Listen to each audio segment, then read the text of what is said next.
Yo, what's up, everybody? Give me 1 second while I get this stream booted up. While you guys are coming in, I had to come with a little, the little smoke conversation, right? We gotta get stuff going, right? Boxing's gonna be a little slow coming up, so we had to get this going, right? What's up, everybody? Oh, give me 1 second while I get this stream booted up. While you guys.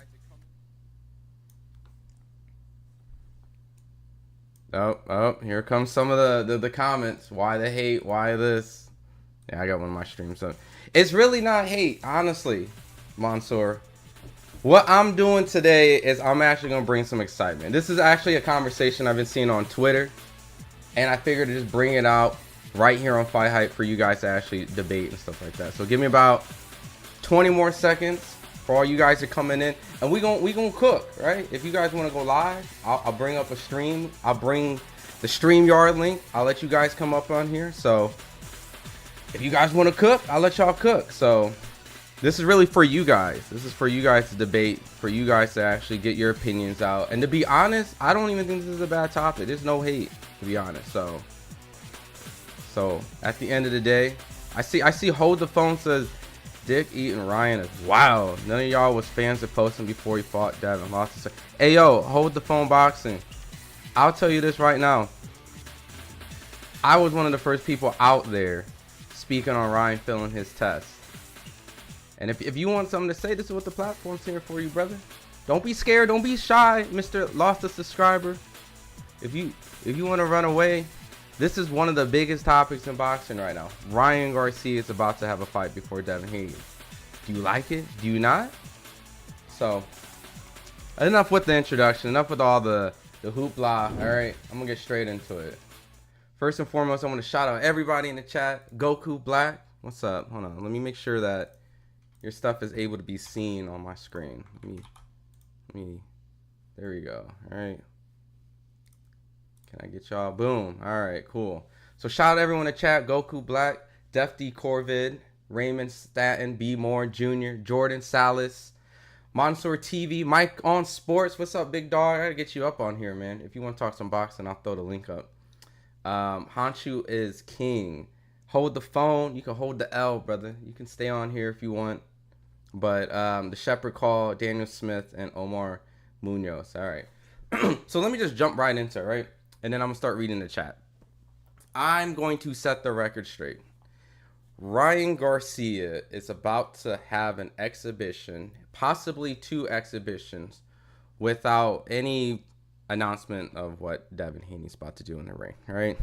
Now, before everyone jumps in and starts saying there's some hate, there's absolutely no hate. I've been a huge advocate on Devin Haney's situation. When Ryan Garcia failed, I did a whole live about it. You can look back. I have spoke tremendously about the fact that if Ryan has failed the drug test, he needs to get his win revoked. Devin needs to essentially get his O. And ultimately, I've also been extremely critical on the idea of just, hey, I know that the lawsuit's going on. I know all those type of things is going on. But as boxing fans, even if the fight doesn't happen, we would just like to hear potentially you get in a fight with him, or you would like to come back, or just speak on something that the boxing fans would just like to hear. Like that's pretty much just all a lot of people talking about. I've done interviews with Bill Haney once the news came out, right? The day of, or I think the following day. So I get it. The narrative against Devin is actually, in my opinion, completely unfair. I think for the amount of hate that he's getting against a guy who has failed a drug test and has been proven to fail a drug test, it's very strange. I've never seen anything like that in the sport of boxing. So I'm going to get that straight out, all right? But we also have to address the fact that Ryan is definitely going to be back in the ring before Devin. I don't know if that really makes a huge difference on what is going to be Devin's plan, but optics-wise, I don't think is going to be something positive of Devin. You're already going to see on Twitter, how is Ryan Garcia in the ring before Devin?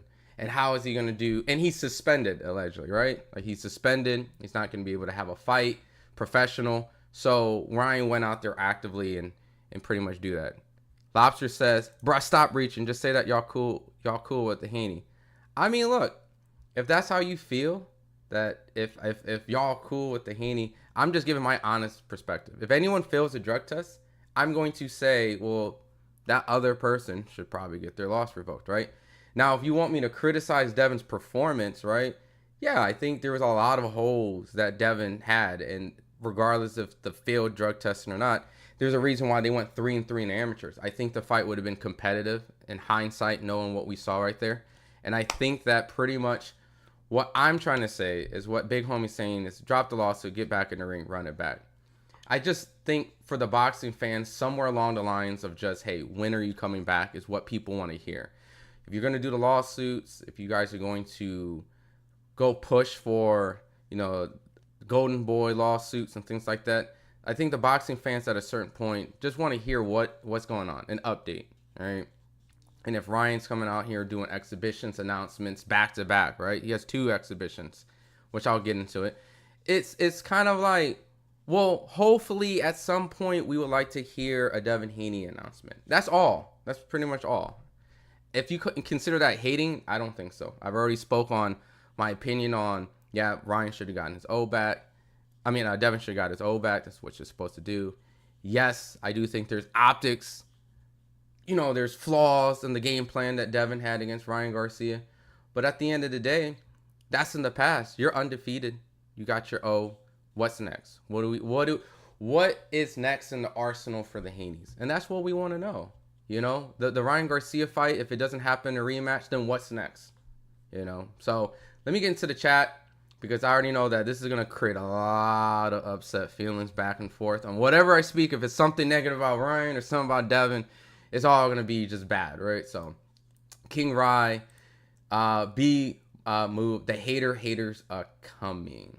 I mean, look, it's pretty much at the end of the day going to be negative, right?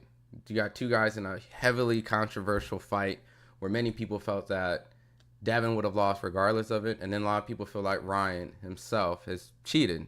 3 pounds, failed Osterine, so there's really no winning in this conversation. But Ryan has announced it, and we are waiting for what the Devin Haney and Bill Haney do, right? So this is going to be a W. FightHype always hating on Haney. I mean, if you want to go look at coverage, man, we've been covering Devin for a while, and I've been covering Devin for a hot minute. And I've been a huge advocate of Devin's, attempts to want to fight, the top guys. So, what up, Goku Black? So, all right, let me get into some of the comments that are, like, specifically on this, right? And everything's good, man. Everything's good. Life's good. I can't even be complaining. I already addressed hold the phone boxing. Dick eating for Ryan is wild. Well, can't be upset with you being upset. All right. Mike on Sports, blame Bill. All right. That's what he says. Blame Bill.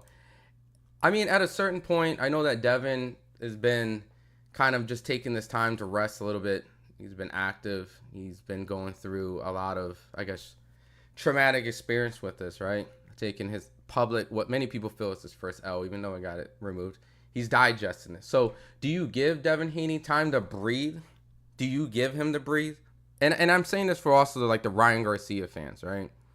The Ryan Garcia fans out there who's been defending or attacking Devin. Do you, at least at a certain point, if you remove all the trash talking they've done and all the stuff that has been essentially been put on them after this, do you kind of understand a little bit, like give him some time, let him relax? I think he's about to be a father. The announcement's going to be soon. Do you give him a little bit of that? Because I can see that a little bit too, all right? I think the boxing fans have just grown so accustomed to Devin constantly saying, I'm out, I'm active, I'm going to fight. And then this happens. Now the criticism's pretty heavy. Devin's been pretty quiet. Ryan's doing these exhibitions, which is his exhibition. That's what he can do. I'm sure he's going to decimate these guys, right? His exhibition coming up December is going to be the guy that Pacquiao fought in Japan. So they're not really tests. But, strangely enough, the public has been more on Ryan's side than Devin. So when you're kind of aware of that, like they are defending the guy who has failed the drug test more often than me, you kind of have to look into the scope and see what you need to do to kind of get people's perspectives, right? Shepherd's Call says, welcome back, King Rye. Daniel Smith says, pillow hands. Michael on Sports definitely picked Ryan. Let's see. Shout out Omar. Ryan's been nice. Y'all just been fooled by the goofy politics. Salute Jordan. Yo, Ryan is a dirty fighter. Hectic Nasty 030 says. Yeah, I mean, look, Ryan has failed. Ryan has got punished. And so now he has a lawsuit against him. A lot of boxing fans just prefer to just hear Devin say, I want to run it back, you know. I legit think De La Hoya is still getting himself together. Can't be. Oh, Devin Haney's still getting himself together. Can't be mad at it. And yeah, you can't be mad at that, right? Hopefully we get an announcement soon. Haney lost everything seen that clear as day. What is the hate on? Can't wait to see Ryan back. F Haney. If his people can keep him straight, Ryan could go places like Oscar and beyond. Haney's trash and goofy. He's out here fighting with people at the carnival. Tank versus Haney. Devin is a bum. It's because he didn't adjust, right? Devin didn't make essentially the adjustments to essentially, I guess, prevent himself from getting caught with a left hand. Some people would say, hey, the advantage of the 3 pounds and Austrian has helped that. But we've already addressed this for months and practically a year. If you agree to take the fight with the 3 pounds, you've essentially signed, and no one wants to hear it, right? Like it's like the Keyshawn Davis. Keyshawn fought, Gustavo Lemos. He came in 6 pounds over. Granted, if Keyshawn lost the fight, nobody really would have wanted to hear Keyshawn saying, well, he's 6 pounds heavier, that's why he won. Then they would have said, well, why did you take the fight? The Austrian situation is unfortunately at the detriment of Ryan. You can't escape that. And that's why he lost his win, right? But you know, I think just fight fans just want at a certain point and just exhausted and just like, yo, we just want to get them to get in the ring again. Hopefully we could just get a rematch, right? Like, can we all agree, if you guys felt that Ryan beat Devin with or without the Austrian, you would just want him to run it back and do it again, right? And for Devin Haney fans and the supporters, right, that understand the circumstance, they would like for it to be like a Miguel Cotto Margarito situation, right? Run it back. If you felt like it played a factor, put in drug testing. If he fails again, then we know what's up, all right? If he comes in overweight, then don't take the fight. Put it at a weight that you're comfortable and you feel like he's not going to mess it up. And then make the adjustments, all right? So, and I think Devin can make the adjustments. I think Devin can win the rematch. I think Devin can do it. I think that's one of the parts of the reason why I think some people have kind of looked at this situation with kind of head-scratching, you know, reactions. Like, okay, well, what is the normal response? Get it back, right? But the lawsuit has kind of changed a lot of people's opinions on how they looked at this whole thing. Lobster Black says, so I guess Ryan was cheated against Gervonta because he couldn't get out of the way of Tank's left right hand. King says Haney lost against Loma. He shouldn't have been a champion. Nobody got hate on Haney. He's just not that guy. Haney will take an easy fight. I mean, he should. I think he should take a tune-up, right? 4-3. Definitely, yeah. I mean, it's 3-3 with 1 now. What up, Jess? Lobster says both need to come back and start from scratch. Garcia should be punished a bit longer, but so does Oscar Valdez and as those other people who have popped, Ben too, right? Well, Ben's this weird situation. I guess he's cleared, but, you know. Same with Alicia Baumgartner. Her situation's cleared, so... But ultimately, I just would like to just see these guys eventually get in the ring sometime next year. John Chill says, I heard Devin is suing Diddy for too much oil on him. Yeah, it's just crazy. Mike S says, you don't have to like Haney, but he's crazy. People are still covering for Ryan. That's kind of the sentiment where I'm at. You just got to accept Ryan has failed a drug test.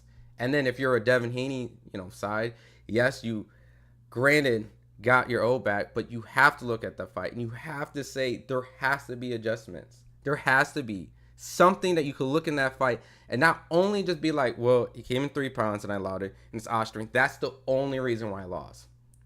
That's the only reason why essentially would have lost, right? So hopefully the Haneys look at that and they just don't only rely on that because like I said, they went 3-3 in the amateurs. You can tell even if Ryan wasn't on Austrian, and that was the fight that was presented. It was a close fight. It was a close fight. Ryan needed those knockdowns to win the fight. So, Um, Haney couldn't beat him even if Ryan was off of steroids. See, and that's what Hancho was saying. Ryan ended Devin's short career. The Haney's are pretty much done. Do you guys really honestly feel like Devin's career is done after just one big loss, or in the public eye? Like, I keep saying loss, he didn't lose, but it's the fact that many people felt that he just didn't perform what people thought he would, right? This inflated idea that Devin was going to decimate, stop him, and all this stuff. Loma beat Haney. Christopher Coleman says, I feel the haste because the amount of PEDs found in Ryan could not really enhance Ryan's performance, and Haney lost to Loma.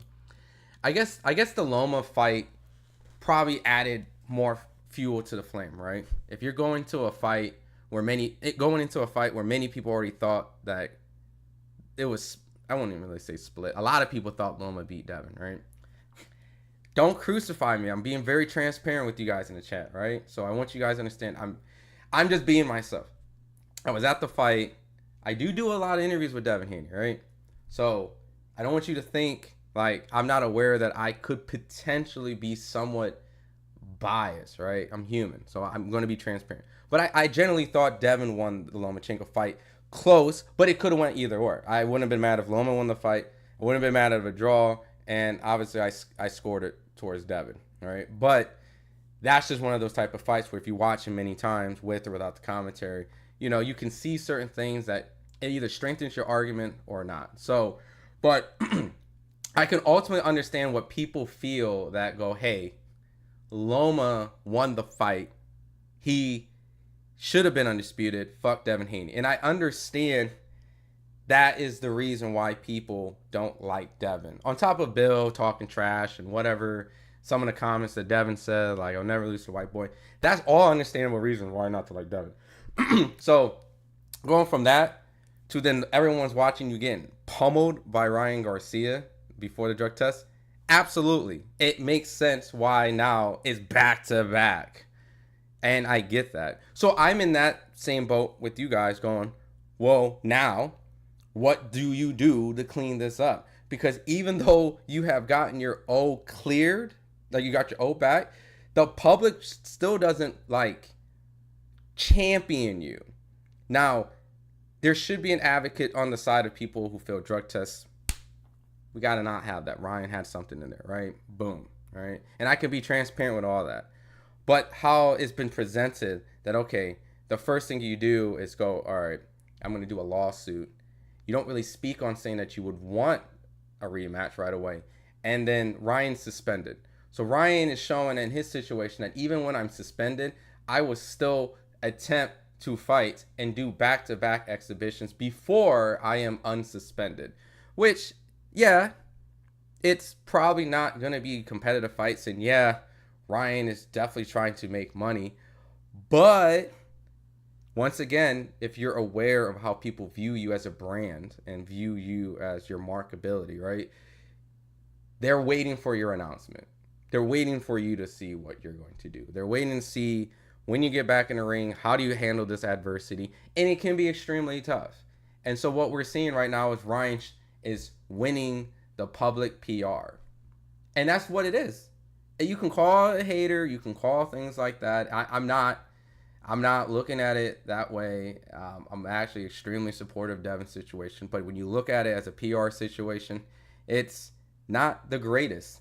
You can't sit here and say that Ryan has not captured the public people's opinion, you know, and you have continued to not, I guess, woo them and been kind of viewed as more of a villain. And this has been a great showing for them, a villainized person getting beat up. And they're content with that. Like, the fact that you got your O back is still ringing in their ears that we saw you got dropped 3 times. And we're cool with that. So, at the end of the day, I think something, at least within this month or next month, should be at least entertained of an idea of an announcement, just because the fact that Ryan is out here, I hate to say it, just continuing growing his brand even as a person who failed drugs. I failed his drug test. He has. You know? So, ultimately, if majority of people feel like Loma beat you, You got dropped 3 times by Ryan, and you don't essentially want to get it back in blood in your first kind of showing or interviews, and then a lawsuit comes. You have really kind of like turned off a lot of people. So, and that's kind of where we're at right now. You know, do I think Ryan should be champion for it? Absolutely not. You know what I mean? But he is. So you got to accept the reality of what's going on in the world. That's just what we're in, you know? And there's been a lot of disinformation on Ryan Garcia's side about a lot of the stuff. But, you know, not getting into politics, but that's how a lot of these politics and politicians have been winning or persuading or getting their crowd. And Ryan has also championed in that. So it's absolutely insane. Pugilism says Haney can fight Keyshawn in Norfolk. Ryan versus Keyshawn in Norfolk. Andy versus Keyshawn Norfolk. Tio versus Keyshawn Norfolk. Davis versus Davis, the common denominator. So, but ultimately, like, if anyone who wants to respond to me, like, I'll throw a link, StreamYard. You can come right on here. If anyone you guys want to do like a live, I'll drop a StreamYard. More than welcome. I invited. And I'm just giving you guys my honest transparency, right? You know, I'm being extremely as transparent. And if you guys can appreciate me just being honest, then I can appreciate you guys just coming out and giving your guys his honest thoughts. I'm not mad at any of you guys. You know what I mean? I see what's going on out there. It's almost, this is the reason why I made essentially this topic, because, you know, you guys clearly came in here because you knew, like, that's kind of what it looks like. Optic-wise on Twitter, people are going, wow, Ryan is back, you know, and that's his public showing. Bill Haney and his sons are both soft, and they all do is talk. Kano says, lame, Garcia's fighting exhibitions. I mean, yeah, it's exhibitions, but he's, once again, championing himself, and he's doing what he needs to do to kind of, like, woo the public perception, right? More back in the ring. I mean, and what's crazy is that some people won't even know it's an exhibition. Like, like, exhibition or not, if Ryan knocks out an exhibition guy, they're still going to praise him for knocking out a guy, right? That's his fan base, right? So if he goes out there and he knocks out the guy to get Pacquiao a good showing in his exhibition, that's a win for Ryan. Like, you know what I mean? Like, that's what I'm saying. Like, there's a side that I can break down my hardcore boxing side and be extremely nerdy about it. But I can just be honest and say, look, the average person who supports Ryan Garcia probably don't follow a lot of boxing. So the fact that he gets back in the ring is a win for his fan base and his brand. Key and Devin would definitely be a great fight. It'd be fun. Blame Bill for what? Devin is soft for fighting fans at the carnival. Tank whoop Ryan. He'll do it again off steroids. King Romy says he's lucky Ryan tested positive. That gave him an excuse for the loss. Just imagine if that was Tank or Shakur. It would have been worse. I believe styles make fights, King. Rocky Austin, Haney doesn't have the balls to get back on track. He's done. But I do feel like Tank and Shakur at 135 is probably hell for Devin to maintain that weight. Devin, fight Pitbull or Shakur, fight Rolly. Why would Ryan take the drugs if he could really beat Devin? Javante won't ever get Haney fight. We'll see Ryan too before that. I mean, that makes more sense. Monetary, like money-wise, right? No, they hate on Devin no matter what. They're going to hate on Devin. Yeah, I mean, that's kind of his role. He has accept the villain role. But when you're the villain, you have to also accept the idea that people aren't going to, like, defend you. And then they're going to glorify any type of public showing of you getting beat up, regardless if it's someone on drugs or not. So, Queen Rye. Queen Rye chose this Queen Rye. Richie Camp says Ryan doesn't need Haney. Haney needs Ryan. They know whatever was in the system was not the reason he lost. Tell Haney to go fight Tank, Keyshawn, Shakur. You know, as strange as it sounds, too, it's kind of like grown to be like that, where Ryan kind of has to give Devin the rematch to hopefully help him publicly redeem himself. Even though there is closure that Ryan has had something in his system where allowed Devin to get his O back, it still feels like Ryan has to give Devin the favor to do the rematch, even though Ryan has failed the drug testing. That's how we got, like, as strange as it sounds, that is what has been the public opinion. I think it's wrong. I think it's weird. I think Devin should essentially have to champion himself in the situation And I think in this situation right now, it's not really wooing the public. So, Honcho says, "Oh, you biased. You a Devin fan. You out of pocket." No, I'm just being transparent, man. Anytime you do interviews with a certain person, like X amount, like people are gonna have that perception. So, and I'm gonna be honest. Like I've done a lot of Devin Haney interviews. You know, I essentially lived in Vegas, so like that's where you lived. So you got to be able to do interviews with people that you're close by. Haney's playing too many sides of the argument. If you're really about it, that anti-PED, set all the terms to make Ryan take it or leave it. I mean, you're making good points. Pugilism is about, it's not about failing the drug test. It's about setting the terms to stand on it. Next time, include a lawsuit consequence and all severe punishment possible outside of the commission. Yeah. I mean, if these things were very transparent from the beginning, I think people would have understood, like, that's what happens, right? But, you know, it's just a weird situation, right? You're trying to clear yourself. You're trying to get your name together. And, you know, you're kind of in this rut where it doesn't matter if they failed their drug test. People are still like, we don't care, right? So that's where you're at. So you have to play this game right. Alex says, you right, bro. Say it how it is. Loma won. But Ryan will beat Haney again regardless. Garcia knows Devin all too well, and amateur experience tells the history between both those two boxers. See? And, like, that's what people is going to walk away. They're going to go, well, you guys went 3-3 in amateurs. The fight was pretty competitive, but we saw Ryan rocky with the left hook from the beginning, and you couldn't adjust. The left hook was constantly hitting you. So what else are you going to let us to believe, right?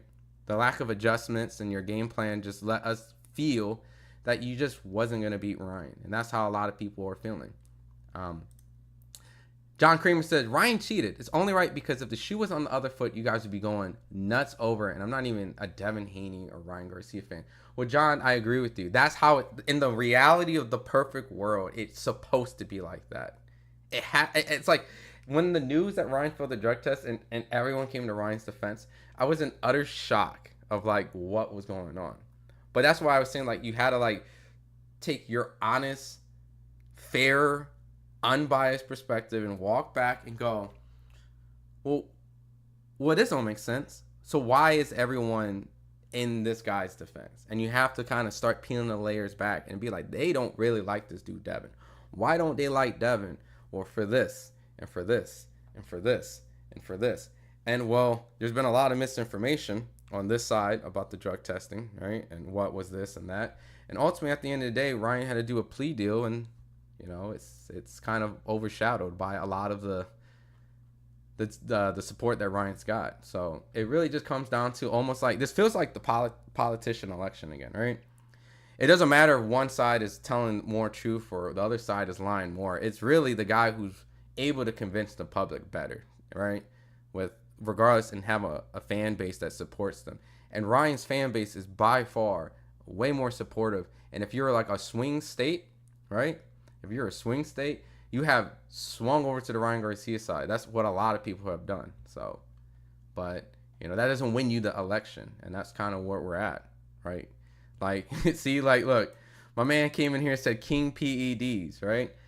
For everyone who's kind of bashing Ryan, it's like, I feel like that's the reality of it. You should come in the chat and say, King PEDs, Ryan Garcia's a drug cheat, yada, yada, yada. Ryan needs Devin Haney. Hopefully Devin gives him the rematch so that he can prove and beat his ass, right? That's the fair world, right? But Ryan has won this campaign. And Ryan has definitely shown that these little moves that he's doing is consistently, like, won the public. This exhibition has been a win in Ryan's public perception, right? MC, yeah, the drug cheat is back. Happy to know what FightHype's back. I mean, sure, right? And I hope you guys understand my logic of what I'm saying. Like, I'm not defending Ryan. If anything, I'm in Devin's corner. But when you really look at the optics of this, right, these things only help Ryan. These exhibitions and him being active in the ring after these situations are just slowly going to remove some of that from a lot of casual people's eyes. You know, it's kind of the idea of you get back in the ring and kind of start setting things straight. That shit was tainted. Less than Visine drop. Come on, bro. Ryan has Devin's number. I'm not gonna sit here and act like I'm a doctor, right? If you're not supposed to have it in your system, you ain't supposed to have it in your system. Period. So that's just how it rolls. You got it in your system. Boom. you know. But the public still feels like with or without it, he would have whooped his ass, and that's kind of where we're at. A lot of people feel that way. So Jeremiah says people should keep it real. No one was trying to fight Devin, so Ryan did knock Devin down. So now everyone's saying Devin is scared of Shakur and Tank. They never wanted to fight Haney and vice versa. I mean, you know, there's a lot of boxing politics, right? You know, and yeah, I give credence, you know. And a little bit too, like, you know, Devin's in a position where if he beat Ryan and he did it in a good fashion, they would have been comparing Tank and Devin because Tank would have been the last guy to fight him. So then, you know, it would have grew Devin's popularity and the demand of people wanting to see Haney versus Tank, right? So Haney's soft. He will not run it back. I believe Ryan's innocent. Yeah, that's, you know. Ultimately, what I would like, just like anyone else, is just have a rematch, right? I think it would make a lot of money. I think it would give both guys closure. And I think really at the end of the day, I think it really just kind of is the right thing in boxing to do. That's really what a rematch is supposed to be, right? Either a close, controversial fight, you know, either one of those. Close, controversial. There's controversy, right? The dude had something in his system, failed his drug test. People felt that Ryan would have beat Devin regardless. The Austrian wasn't as much as people said. I wouldn't know. I'm not a doctor. But at that point, you have to go, well, then fuck it. Do it again, right? Do it again. So now Devin's taking the approach of doing a lawsuit before, you know, a fight happens. And maybe a part of the plan is to maybe sue Ryan to force him to give the rematch because he needs the money, right? We sue him, we fuck his money up, and now we corner him so that he actually has to do a rematch versus not wanting to give us a rematch. Because really, at the end of the day, Ryan has to agree to also fight Devin too, you know? So you have to convince the guy to want to fight Devin. Bruce says people are dumb that they think it's a conspiracy that Ryan didn't cheat. Weirdos. I mean, look, granted, there is contamination, but I can't say it's contamination. The only thing I can say is it's in his system. So, like, what do you do? And they did the right thing. They took his O away. But Ryan, now what does he do? He's forcing exhibitions back to back to allegedly try to convince the public that, hey, I'm back. I'm going to knock out the dude, or I'm beat up the dude that gave Pacquiao a good exhibition, right? And Devin hasn't announced anything or hasn't shown anything yet, so we're kind of just left in limbo. And a lot of people have looked at that as negative, you know? You can kind of, and like I said, I've been considered and called Devin Haney biased a lot. Like, I have been called Devin Haney bias, Devin Haney this and that. You know, I do a lot of interviews with Devin and Bill. Like, I have definitely been criticized. And I'm just trying to keep it real with the situation, right? Ryan getting back in the ring more often during this time does help essentially Ryan's case more and hurts Devin's case more. Like, that's how everyone's viewing it. Do I think that's fair and right? No, but you got to be real, right? Like, you got to look at it and see, like, what people are saying. You know, it doesn't matter if you take the time to try to educate people what your opinion is. It's still your opinion. Let's see. Loma won that one, bro. Yeah, see, a lot of people thought Loma won. I thought Loma won 8-4, right? See? And once again, I was one of those the couple media guys there that was like, hey, I thought Devin pulled the win off. But I've also watched the fight and say I could see it going either way. Like, so if it was Loma, I would have been surprised. If it was a draw, I wouldn't have been surprised. And, you know, I think ultimately, I'll say it again too, I wish that had a rematch. But Devin probably wasn't going to make the weight, all right? I think Loma would have been another year, you know, older. And I think that would have been working against Loma's situation more.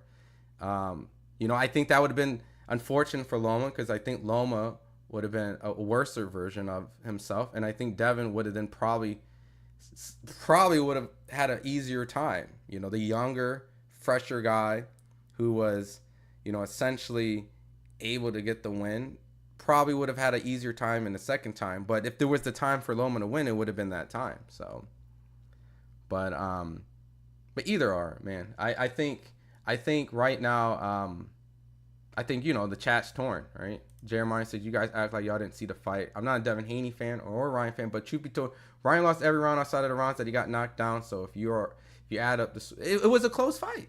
It was a close fight, but I still think that Devin put himself in a lot of bad positions where essentially Ryan still caught him. Ryan still, you know, the plan for Devin to be offensive in his approach worked in the favors of winning some rounds, but also cost them those knockdown rounds. So let's see. Bo says they feed your channel and you show favor because you do a lot of interviews with them. Why not hit the streets and ask professionals if the amount of Ryan system would help or as? Because at the end of the day, like, you know, it's not about me going to a doctor and saying does it affect it or not. There's people out there already saying that it does affect it, and there's people out there saying that it doesn't affect it. So there's already been these claims of doctors, right? But now it's like, what is the credibility of the doctor? If I go, Bo, if I go to a doctor that specializes in these things, right? They're gonna say something regardless of it, right? There's gonna be a conspiracy theory of either or. Really, Bo, the only thing that makes sense is just do a rematch. Do a rematch. I'm in the favor of you have something in your system and you failed, then you have the repercussions of your win being revoked and potentially suspended. I am in favor of that. And they did the right thing. Do I think Devin's strategy going into the fight was the best strategy? No. Do I think the fight would have been competitive either or looking at that hindsight now?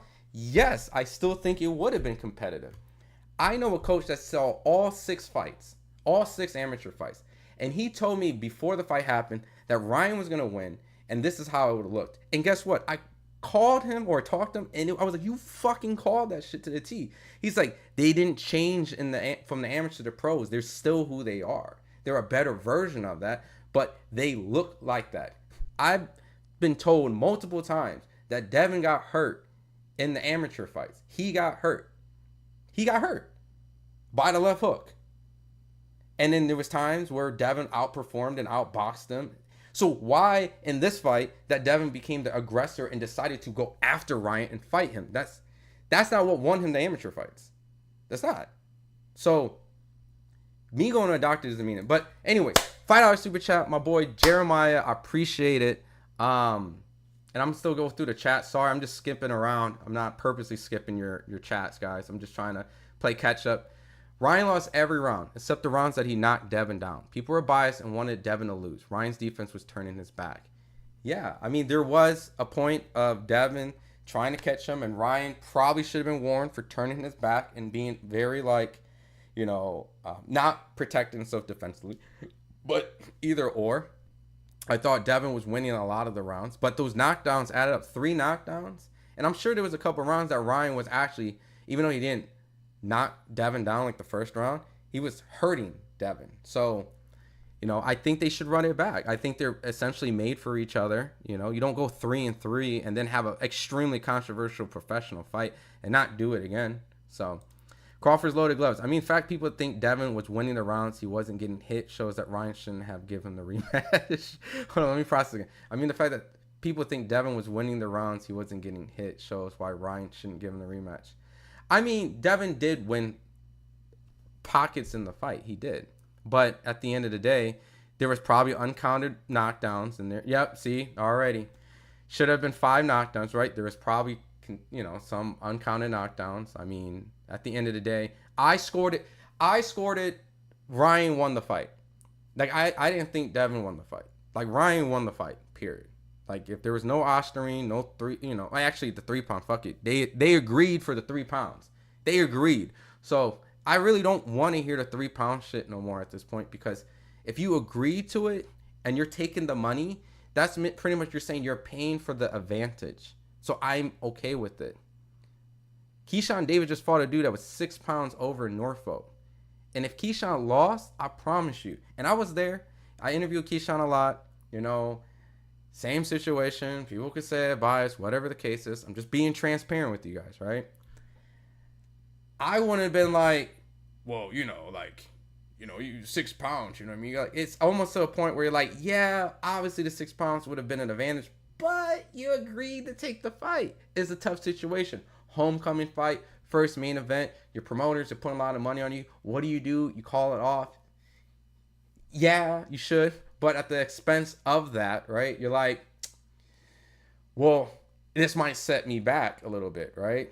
So because of it, it's a risk. And that's what Devin was a G about it. I give him that. Devin was a G. He said 3 pounds or not, I'm going to take the fight. Because I heard 3 pounds. I said, eesh, bro, that's That's a lot, bro. You're big for 135. Ryan's big for 135. So he doesn't he doesn't actually make the weight, but you make the weight. You're a drain, right? Essentially, they call Ryan and Devin both weight bullies, right? So let's put that out there. They're big for the weight. So you're weight drain as a weight bully, and Ryan chooses not to be weight drain as a weight bully, right? Essentially, because you can't say Ryan can't make it down there, can't make it smaller than the weight he did, because he did it with Javante. He definitely made it, and he rehydrated. So you can't say Ryan can't do it. Ryan did it, but at some point you have to look at it and be like, well, you still agreed, and you got paid for it. So it's only so much I can really just look at when fighters take a fighter that's overweight and be like, you know. So props him from, go on and taking the fight. So Squid Ink says transparent, aka bias. I mean, look, if you want me to just be completely boring and not tell you what I do, who I interview, and what I learn, then fine. I could be completely hidden from like a shield, right? But really what I'm trying to do is create an opportunity for you guys to understand like my honest feelings and my honest perspective without, like, how would I say it? Just, I'm pretty much saying like most times when people go out and they do stuff with fighters, there's probably some sort of like potential bias or some sort of like something in there, right?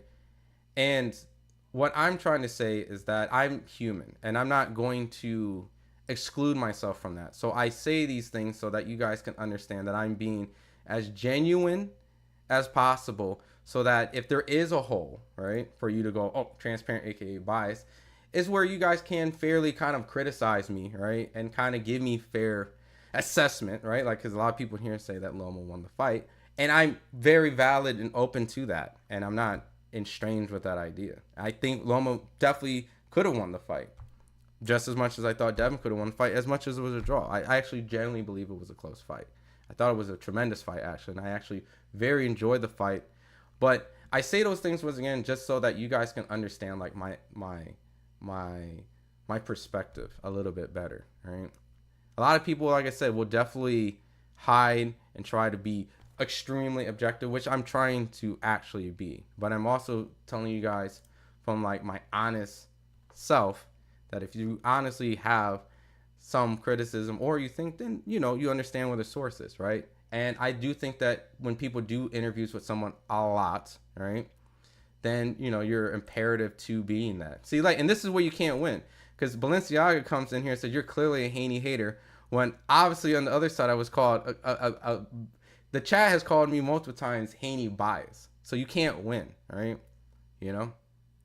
So regardless of if you think I'm a Haney hater or not, I could tell you this, I have probably spent a lot more of my actual money trying to build up the Haney's brand by doing interviews and going into fights and covering than you ever done, Balenciaga. And I'm not saying that as like a shot or whatnot, but that's something like I'm speaking genuinely. Like, I really thought Haney beat Lomachenko. For you to call me a hater, it's just kind of that, there's no room for you to win or lose, right? Like, you're just ultimately going to be criticized. So, but that's okay. That's what I'm here to do. I'm here to put myself out there so that you guys can understand a lot more, right? Yeah, I mean, I know he's trolling, but at the same time, there's a part of me that's also just trying to be getting you guys to be familiar with who I am, right? Because I'm not going to do these lives here and there. These lives are going to be almost every day now. So, Robert, I want you guys to like actually have a more of an understanding of who I am as a person, and so that you guys are a lot more familiar versus some guy who just comes up here and just say something like, that's text that's just written off a piece of paper, right? Like, it's so easy to read a Ryan script or a Devin script, right? You already know what the Ryan and Devin scripts are, right? The Devin scripts, the Devin fans have a very clear-cut program that they're running, and the Ryan fans have a clear-cut narrative that they run, right? So, and neither of these guys have a relationship with either one of these guys, right? Like, if you guys go back, like, I actually have a King Ryan shirt, which I'm not saying I'm like supporter of Ryan, because Ryan just said some racist ass shit. So also, let me get that. The shit that Ryan has been saying is enough for me to biasly root against him to get his ass kicked, right? Because it's like, that's some fucking crazy uncalled shit that he has said. Like, that's crazy, bro. Like, I'm half black. Like, I can't be okay with the stuff that he's been saying. But once again, when that fight happened, it was prior to that situation. Ryan Garcia's dad gave me a King Ryan shirt. I made a bet with the chat that said I got Devin. Devin's gonna win the fight, and if Devin loses the fight, I'm gonna wear the King Ryan shirt for a whole week. I'll run around and do interviews with that King Ryan shirt, and I lived up to my word. So, really, at the end of the day, like, I'm just a boxing fan, just like you guys are too, you know. And when you guys love the sport so much, you definitely are emotionally invested and you're very passionate. And then when you have another element, when you go out and you see and you meet the parents of Ryan, you meet the parents of Devin, you meet the family of both these guys, it becomes a little bit different than the stuff that you guys watch and view and, you know, and cheer on, right? At certain points, you get into a position where, I'm not saying this happened for this fight, but you come across a point where you see two guys that you generally know their family and their kids, and you're like, wow, these guys are actually going to fight each other. And yo, Balenciaga, man, you the biggest troll ever, bro. You the biggest troll ever. You kind of look at the sport a little bit different, and you look at stuff a lot different. So, but anyways, let me get to some of you guys in the chat. I'm over here just on a defense campaign, right? This is really for you guys. Bo says, we all get biased at times, but with all the facts known on both sides, you can't ignore that Devin either took Ryan light, tried to little bro him by being aggressive, and just hadn't faced the power play. And that's the criticism that I also have. Everything you're saying, Bo, is literally, right, like, bad game plan. He essentially tried to take advantage of a guy, right? Thought, like, regardless of 3 pounds or not, I will whoop you. Anytime, guys, a fucking fighter misses weight by 3 pounds, it don't matter if he's trash or not. He is a massive threat. He is a massive threat at that point. Garbage can, trash record, whatever. Anytime an opponent misses weight, especially by 3 pounds, is a massive threat. You cannot take that lightly. That is an extremely dangerous situation. At all times. All times. So, he did. He took advantage. That's why I said I never want to use the 3 pound stuff as some sort of just on why Ryan had an advantage, because you took the fight. Like, I don't understand still the lawsuit where it's like he not only did 3 pounds to get advantage. Maybe he did. You can't really prove that, and regardless if he did or not, right? Let's say if there's a video, audio recording, right? Let's say you do magically hear a recording of him saying somewhere along like that, right? Then you have to go, well, why'd you take the fight? And that's what they have to go in court and actually have to, like, well, he took the fight, not knowing that he didn't, and then on recording, we knowing it's the plan. Like, that's just boxing, and that's what I'm saying. Even if you do, like, boxing fans, I'm just talking about boxing fans. What's up, Jamil? Weight plays a major role in boxing. Absolutely. Absolutely, man. Absolutely. 100%. 1,000%. But even if, like, you do certain things, like, boxing fans don't really, I guess, want to hear you not want to run it back. That's all fans want. They just want you to fight him. Say you want the fight. Say you want to beat his ass. Say you want to get it back in blood. And now Ryan's out here doing exhibitions, and he's essentially doing the things that is wooing the boxing fans, you know? If he goes out there and sparks this dude and has a knockout, right, he's still going to have the same amount of haters that originally didn't like him prior to, you know, him having an exhibition. But there's this middle ground, the swing state fans that are going to slowly continue to back Ryan. And that middle ground of fans that want to support you or Devin, they're choosing to support Ryan. And that's kind of fucked up when you think about it, because the dude failed a drug test. But you're not winning the public perception. And that's just what this is, man. Did they teach Devin how to be soft in homeschool? You guys are crazy. King Osterine. Even Shakur walked into the ring after the fight and said Loma won. But I'll say one thing. Crawford's loaded gloves. Shakur did an interview, and he backtracked saying that the fight was a lot closer than he thought. Timothy Bradley backtracked and said the fight was a lot closer than he thought. The fight was close. Anytime someone says Loma beat Devin, I'm okay with that. I don't think that's not a strange pick. And anytime I hear someone said it was a draw, I don't think that's a strange pick. Anyone that says Devin won, I don't think that's a strange pick. But if anyone says Devin washed Loma, is crazy. Anyone that says Loma completely washed Devin, I don't really think that. I thought the fight was very close. I honestly thought the fight was very close, and unfortunately, that's a fight that didn't get a rematch. Anytime there's controversy, get a rematch. Like, I wish Devin and Loma did a rematch. You know, I can't endorse Ryan at all. 100%. Those raps were too far. Skull Dougie. But I thought the lawsuit was over the PEDs. I thought Devin called for the fight to drop the lawsuit if he signed up for VADA.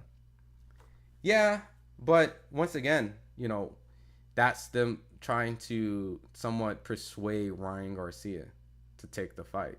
And Ryan, at the end of the day, is the one that calls the shot. Ryan's the one that calls the shots in this situation.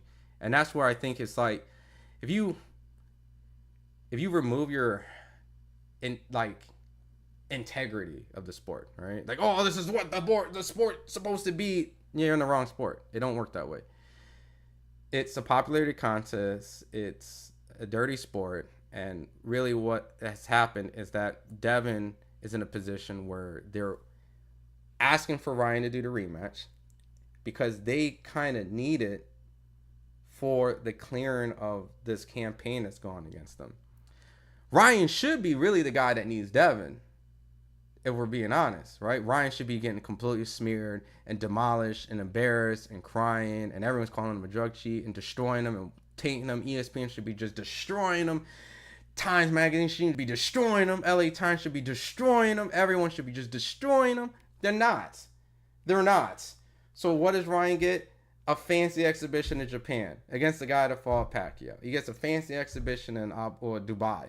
And then he comes back in April and he's taken 2 exhibitions. You wouldn't even thought anything has happened to him. He's made money. He's done all these great things that, boom.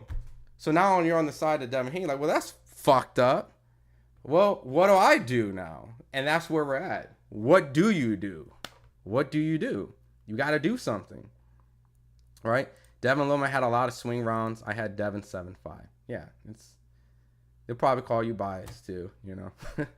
I'm a fan of the sport, not boxers. I've always said Devin's talented, but no chin, shitty defense, in my opinion. Lennar showed that. I'm not on either side. Just enough to avoid a rematch. Just not enough to avoid a rematch. Yeah. People always question Devin's chin, and that's really where we're at. You know, run it back.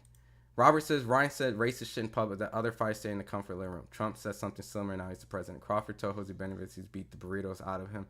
It's an ugly sport, man. Everyone's said a lot of crazy stuff. I think Jose Benavidez might have said something too, if I'm not mistaken. But you see it all the time. Like, I think Broner said he'll beat the burritos out of Mikey Garcia after I think Mikey Garcia had like a Donkey Kong and a Mickey Mouse. Like, you know what I mean? It's like the sport has an undertone of racism, right? So it's hard to support any of the stuff. You know, Devin Haney said, I'll never let a white boy beat me, right? And then the public feels the white boy beat him, right?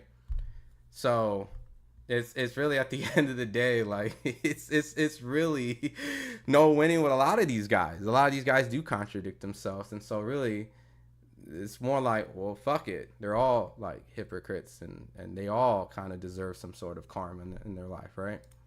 Devin was the promoted fighter. That's the only reason people say it was close.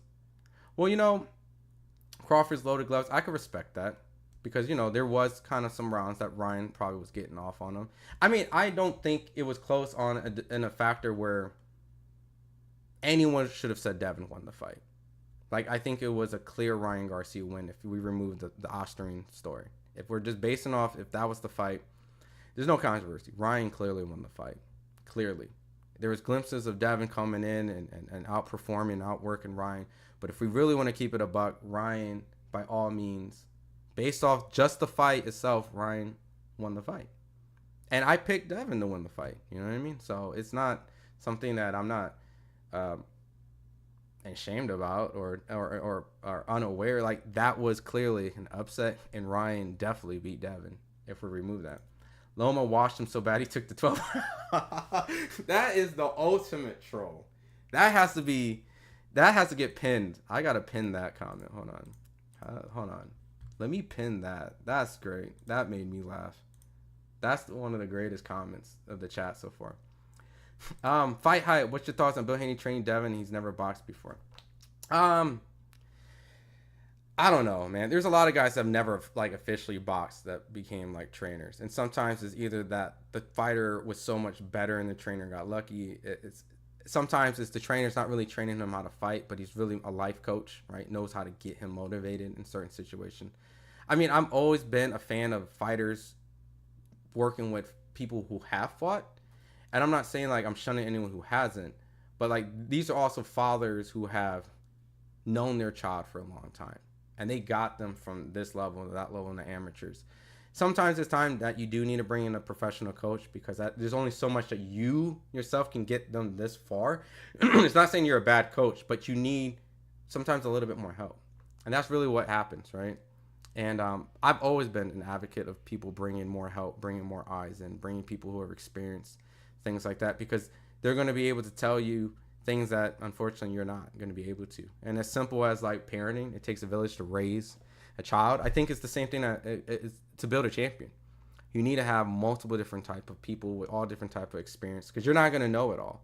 So and that's what Bill has done. Like I'll give Bill has definitely brought in Mike McCallum, Mickey Bay, Floyd's worked with Devin, but ultimately I think if you're saying like a head coach, it's hard.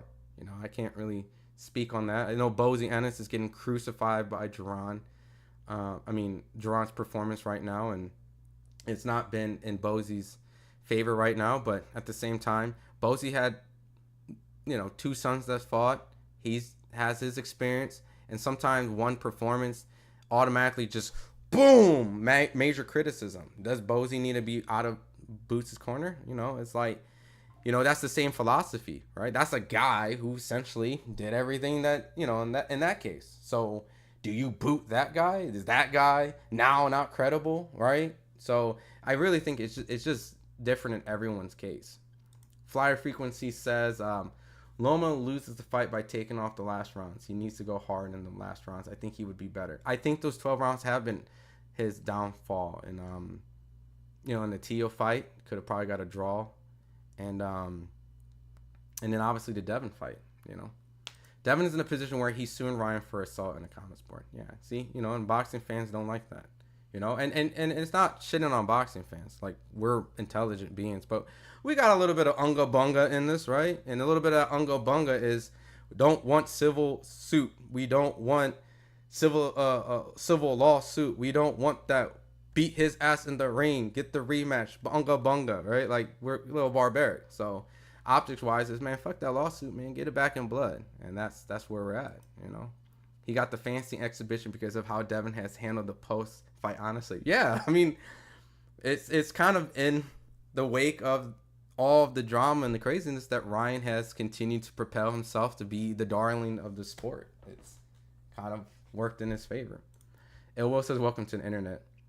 All right, I appreciate the response. Thanks. Of course. Ampo is a very dangerous fight.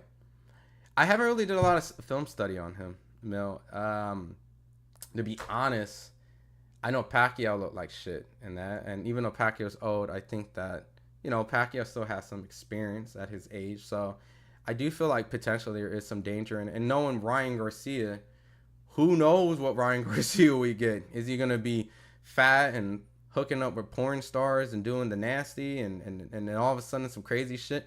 Are they drug testing for this exhibition, right? Let's just say Ryan is this profound drug cheating. Is he juicing up in Japan, and is he going to be roided up and he's going to be just beating the dog shit? This guy, like, everyone's going to watch it. So I do have to do a little study on him, but that's interesting that you think he's a dangerous fight. I have to do some research. What do you think of Devin versus Oscar Duarte? I think it's a winnable fight for Devin. I think it's also a dangerous fight because Duarte had a credible win against Akhmedov last week. I think Akhmedov is a guy who's had very close fights. I think Duarte is a credible. That's like a tough tune-up, to be honest. I think Duarte is a tough fight for Devin to come back. Not saying that Devin won't get it done, but it's like, a long layoff. You come back, you're shaking a lot of things off. You fight Duarte, who's essentially coming off his biggest win of his career. Personally, I think it's bigger than Jojo Diaz because I think Jojo Diaz is nowhere near the shape or like where he was at. So coming off the biggest win he just had, I don't know, man. I mean, I'll favor Devin, but that's a tough fight, man, for as a tune-up comeback. But it's okay for Devin to use Victor Conte, use his techniques to flush his system. I mean, look, I'm always skeptical with guys who are in scenes of like guys like that, right? And I'm not saying that in Devin's case that like he's squeaky clean, but I can say that he's never actually failed a drug test, and that could be in Devin's favor because he's with Victor Conte, and people feel that way that, oh, he's with Victor Conte, he knows how to cheat the system, and he knows how to create things like as a nutritionist and a chemist that won't actually get him to fail the drug test, essentially like be ahead of the curve. And possibly so if that's the case. And you know what? If that's the case and if that's true, then that's fucked up. And, then you got to look at it that way too, right? You're like, well, this guy failed, but this guy can't fail because he has the guy that's helping him prevent the fail. Well, where do you draw the line then, right? Then what's the point of drug? What do we do with drug testing then, right? We let all these guys just roid up now, right? Just forget drug testing, let everyone juice up, and now we don't ever have that issues. We just have two guys who just fucking fight, right? And it will make things a lot easier, personally. I think that might be the resolution that will probably clear these debates. But unfortunately, there is drug testing. There is guys that know how to work the system. There's going to be guys who are going to flush the system out with the system on hand and get away with it. And it's just one situation where we just can't completely ignore, and we have to have a conspiracy theorist, but we also have to look at it and go, well, he hasn't failed, so because he hasn't failed, you can't really put the coat on him. You can only just speculate, and that's what Devin is.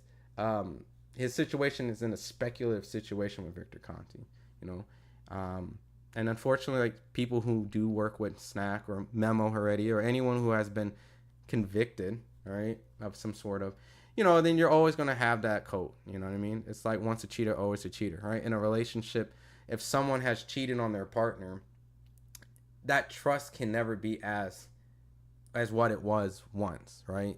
So these guys' trust in the public will forever be tainted. You know what I mean?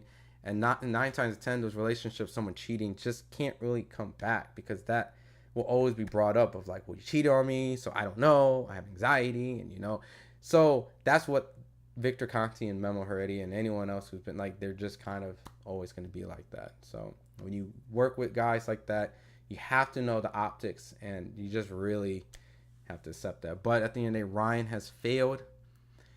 Devin is with Victor Conte. You're really looking at two things, and you're just like, fuck, man. It's just do the rematch, man. Devin should rematch the Carnival guy. The Carnival guy is the A side against Devin. Y'all are brutal, man. Y'all don't give Devin no love. Devin's like wearing high heels because he's shot short. Oh my god. Devin is suing Ryan because the Carnival guy is going to sue him, and I'm sure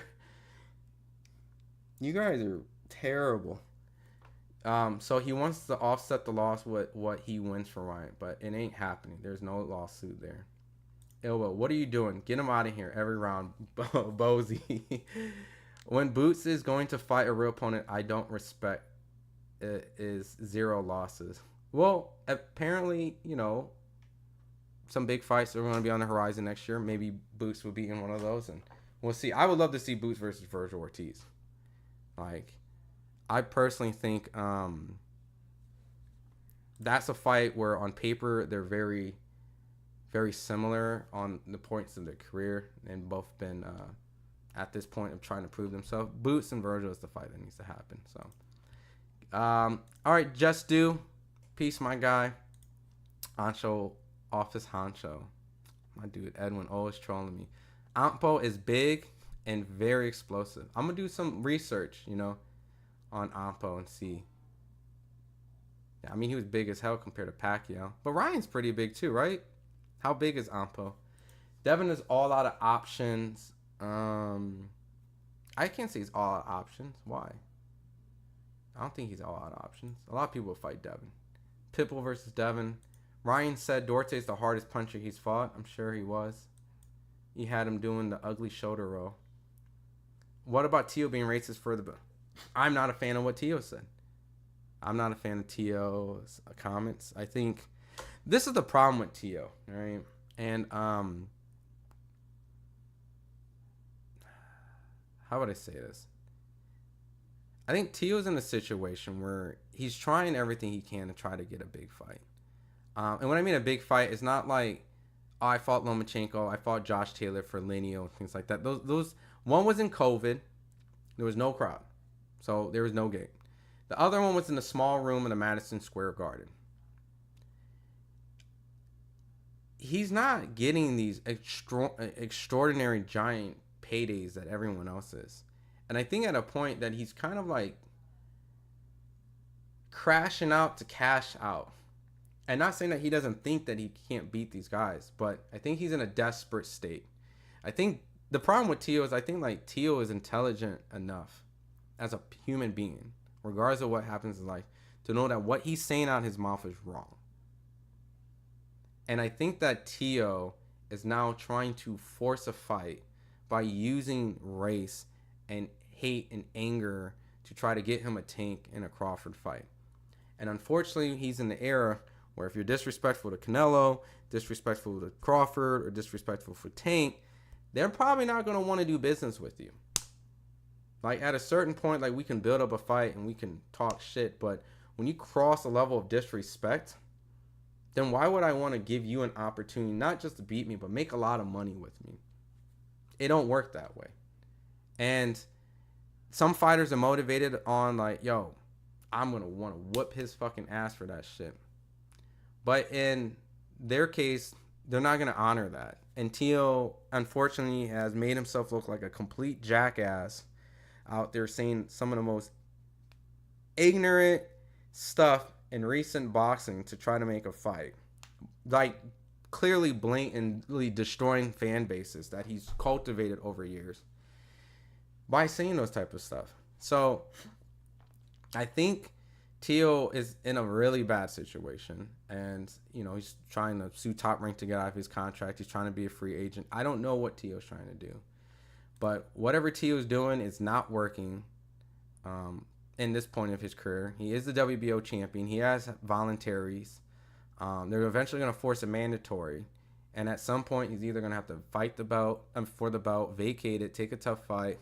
I don't know. Like his homecoming fight didn't really do that great, so you know T.O. is just in a bad situation. I'm not going to defend T.O. I think what he's doing was a gamble, and he completely fucked up, and he made a complete dumbass out of himself in it. You know, if you got the Terrence Crawford fight, genius move. You're fighting arguably one of the best fighters in this era to help solidify yourself with a big payday and an opportunity to go down in history. But you didn't. So now you look like the biggest dumbass in boxing. And so now you're just out here with your hand out looking for another payday or an opponent that is willing to give you the marquee match that you're looking for. So, but we'll see.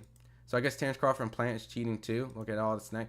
Anytime you're, like I said, anytime, I'm not saying they're cheating. I'm saying anytime that you are with anyone, picture optics, like think about it. Devin is getting dragged through the mud because he has a picture with Diddy in the pool. Optics wise, that looks terrible now. At the time where Diddy was the man and he wasn't all that. Then you're like, yo, I'm at the Diddy party, exclusive, you can't get in. I'm the motherfucking man. How many people can get a Diddy party? That was the cool thing, right? So you have a picture like that, you're flexing, you're flaunting, but that same picture can also be detrimental based off the association, like who you're with. Like that's kind of why I'm like, I don't take pictures with anybody and everybody because of that. Like if we ain't like tight, like you ain't my homie, like, and I meet a lot of boxers and celebrities, I don't take pictures with, like, because it really don't mean nothing to me. Like if it's genuinely someone I'm cool with, yeah, you know what I mean? I got pictures with Terrence, you know what I mean? I got pictures with Andre Ward, Floyd Mayweather. And, you know, don't get me wrong, there's some fandom stuff, too. And that could have been, like, a fandom moment with Devin. I'm not putting that on Devin. But I'm just saying, like, the optics-wise is that if you are in any pictures with a Memo Heredia or Victor Conti, someone is able to now run a narrative. And you have to be okay with it, right? You may be a guy that's like, I don't give a fuck what people think. And that's cool. You are supposed to be like that in life. But you just have to be aware that if you are taking pictures with guys that have been convicted, then you always know that someone's going to take it and be like, what's this about? And if they are also caught in future for more cheating allegations, then you got to be like aware of that. So I think Plant's aware of it. I think Terrence is aware of it. Anyone who's, I mean, listen, Ryan Garcia has a picture wearing a Snack shirt. He had to defend that. Like, he's wearing Snack on himself when he was a kid. And he's like, well, they were paying me, so, I took the money. So Ryan is also underneath the microscope of that. But really, at the end of the day, at a certain point, it doesn't really fucking matter, because you can turn anything into anything, right? So, and in boxing, such a small circle, I promise you, almost every fighter that you ever liked has been around some sort of guy that you have to go, what's that about, right? So, Crawford over Mayweather. Stop the damn cap. We all know Mayweather retired to avoid Bud, who was supposed to be his 50th fight instead of Berto. I love Balenciaga's trolling, man. It's grade A trolling. Rematch would be the same result. Haney's too small for Ryan. Potentially. Bud was, he's trolling, Bruce. He even got me earlier today. Pitbull versus Devin, who wins? I think Devin. I think Devin could outbox Pitbull. We've seen Rayo outbox Pitbull, so I think Devin can do it. Oscar Duarte physically looks strong with real good punching power, and he could take punches.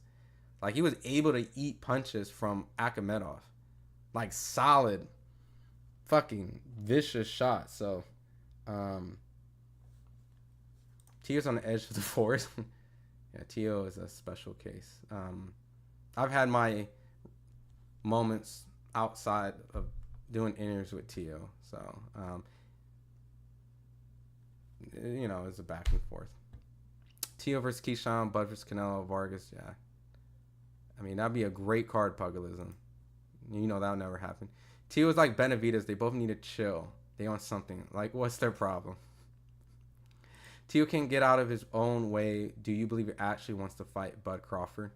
When you get a good payday, do you think, if I told you got paid $10 million to go fight Terrence Crawford, you think if I came up to you and said, do you actually really want to fight Bud Crawford? You're going to tell me, hell yeah, just do boxing? I think Tio, like I said, is in a position where I think he's, for whatever reason, needs to have a big fight. If he needs a lot of money, he wants a lot of money, he wants to add legacy on top of it, I think somewhere along the line he's chasing for a big fight. You hear him echo throughout the echo chambers, throughout interviews, of why he's one of his peers make a lot of money, he don't. I only take away this much money. Like, he's almost like he's kind of like hinting that I need a big payday along the line somewhere in the near future. It's kind of what he's kind of echoing, right? I mean, I don't know what's the reason why he's constantly bringing that up in interviews, but maybe next time I see Tio and if I get a chance to talk to him, I can ask him, right? But like I said, I think Tio was just trying to talk himself in a fight. He didn't know how to get a Terrence Crawford fight, and the only way he thought was just trash talking, and by being absurdly rude. And, Crawford didn't honor that. Tio and Ryan friends too. Birds of a feather flock together. Yeah, that was, they're not Asian very well when it comes to saying some stuff about blacks, I think Tio and Ryan right now definitely have competed for saying some of the most racist stuff this year. I mean, I think Ryan is winning the candidate, but Tio's not that far. Even Manny left Top Rank after so many years. He did.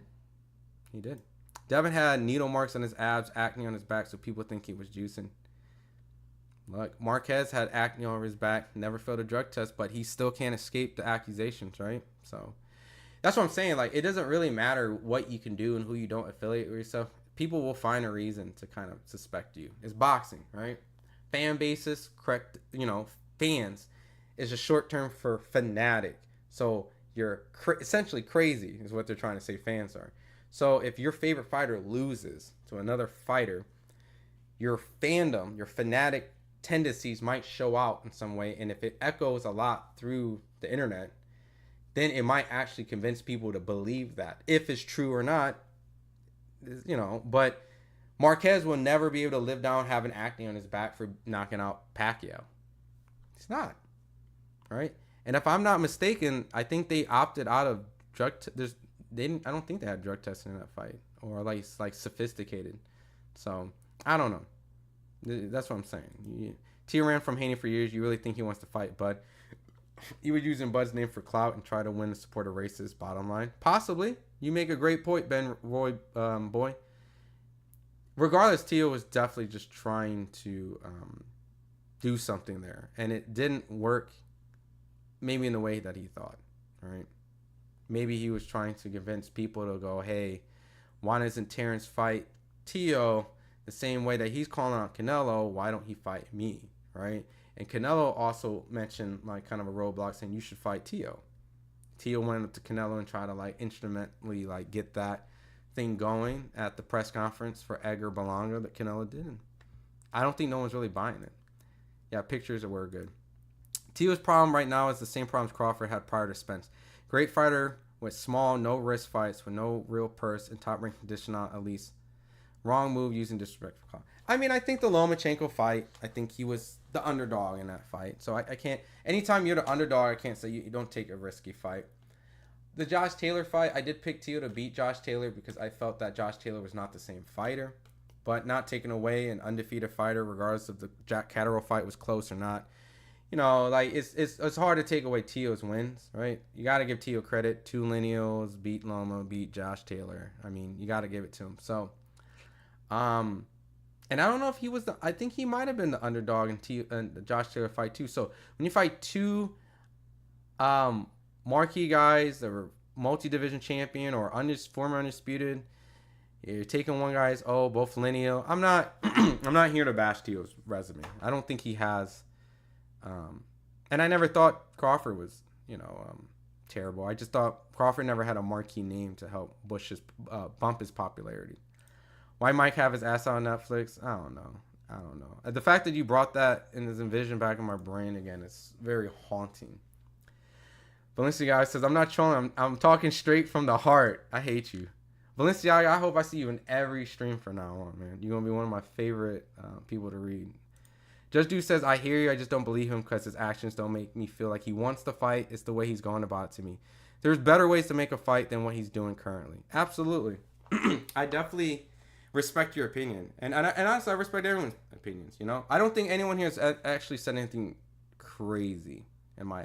Even the stuff that with the Ryan, which, I think, like, what's going on with Ryan and the drug test, like, I can't speak on the Osterman stuff, right?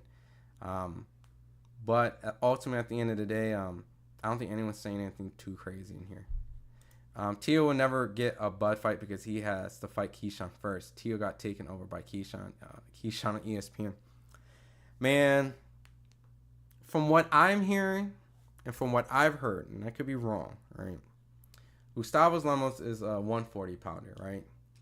He got signed to Top Rank after the Richardson-Hitchens fight. I don't know how true this is, but I heard Gustavo Lemos was brought over at Top Rank and was potentially brought up as an option for Teofimo to fight. I heard Teofimo Lopez chose to fight another opponent opposed to Gustavo Lemos, which led to then Gustavo Lemos fighting Keyshawn Davis at 135. Came in 6 pounds over, which was actually higher than the weight he last fought at. Essentially, he made 141, and when he made 140 for Richardson Hitchens, and then he got beat the fuck up by Keyshawn Davis. So, props to Keyshawn. If that is true, then that's what's up. And you know what's the crazier part about the Gustavo Lemos fight?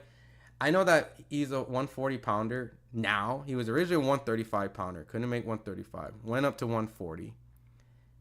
Okay, let me rewind. This is how Gustavo Lemos' career went. He was fighting for an eliminator for a 135 title. He did a tune-up after 135, after the eliminator fight, and missed it by 8 pounds. They suspended him because they said this is absolutely ridiculous. And then they pretty much said, well, it doesn't make sense for me to fight 135. I can't make 135. So I will fight at 140, which he made, and he fought Richardson Hitchens for an eliminator for that fight. For everyone that's crying about the rehydration, well, he fought for the eliminator for 135, which has a 10-pound rehydration clause. He went up to 140, fought for the IBF eliminator that has a 10-pound rehydration clause. In Virginia, they force you to have 10-pound rehydration clause. So everyone in the card had to do a 10-pound rehydration clause. And because he missed the weight by 6 pounds, made 141, a pound bigger than the fight he just had, they gave him a 10-pound. No, they gave him. They gave him a rehydration clause to be up to like,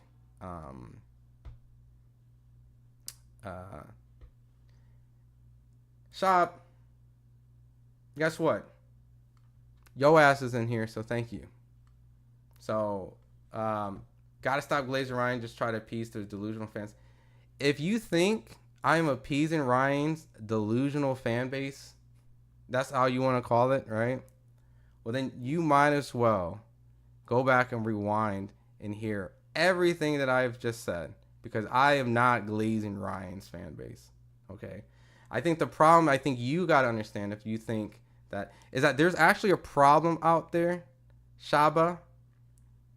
There's a problem out there that I'm addressing, that Ryan is winning the public perception, even though he probably shouldn't.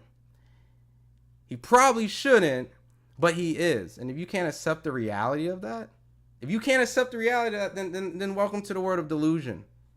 Because I think you need to stop then being delusional and understanding the fact that his fan base is going to be his fan base. Devin's fan base is going to be Devin's fan base, regardless. And guess what?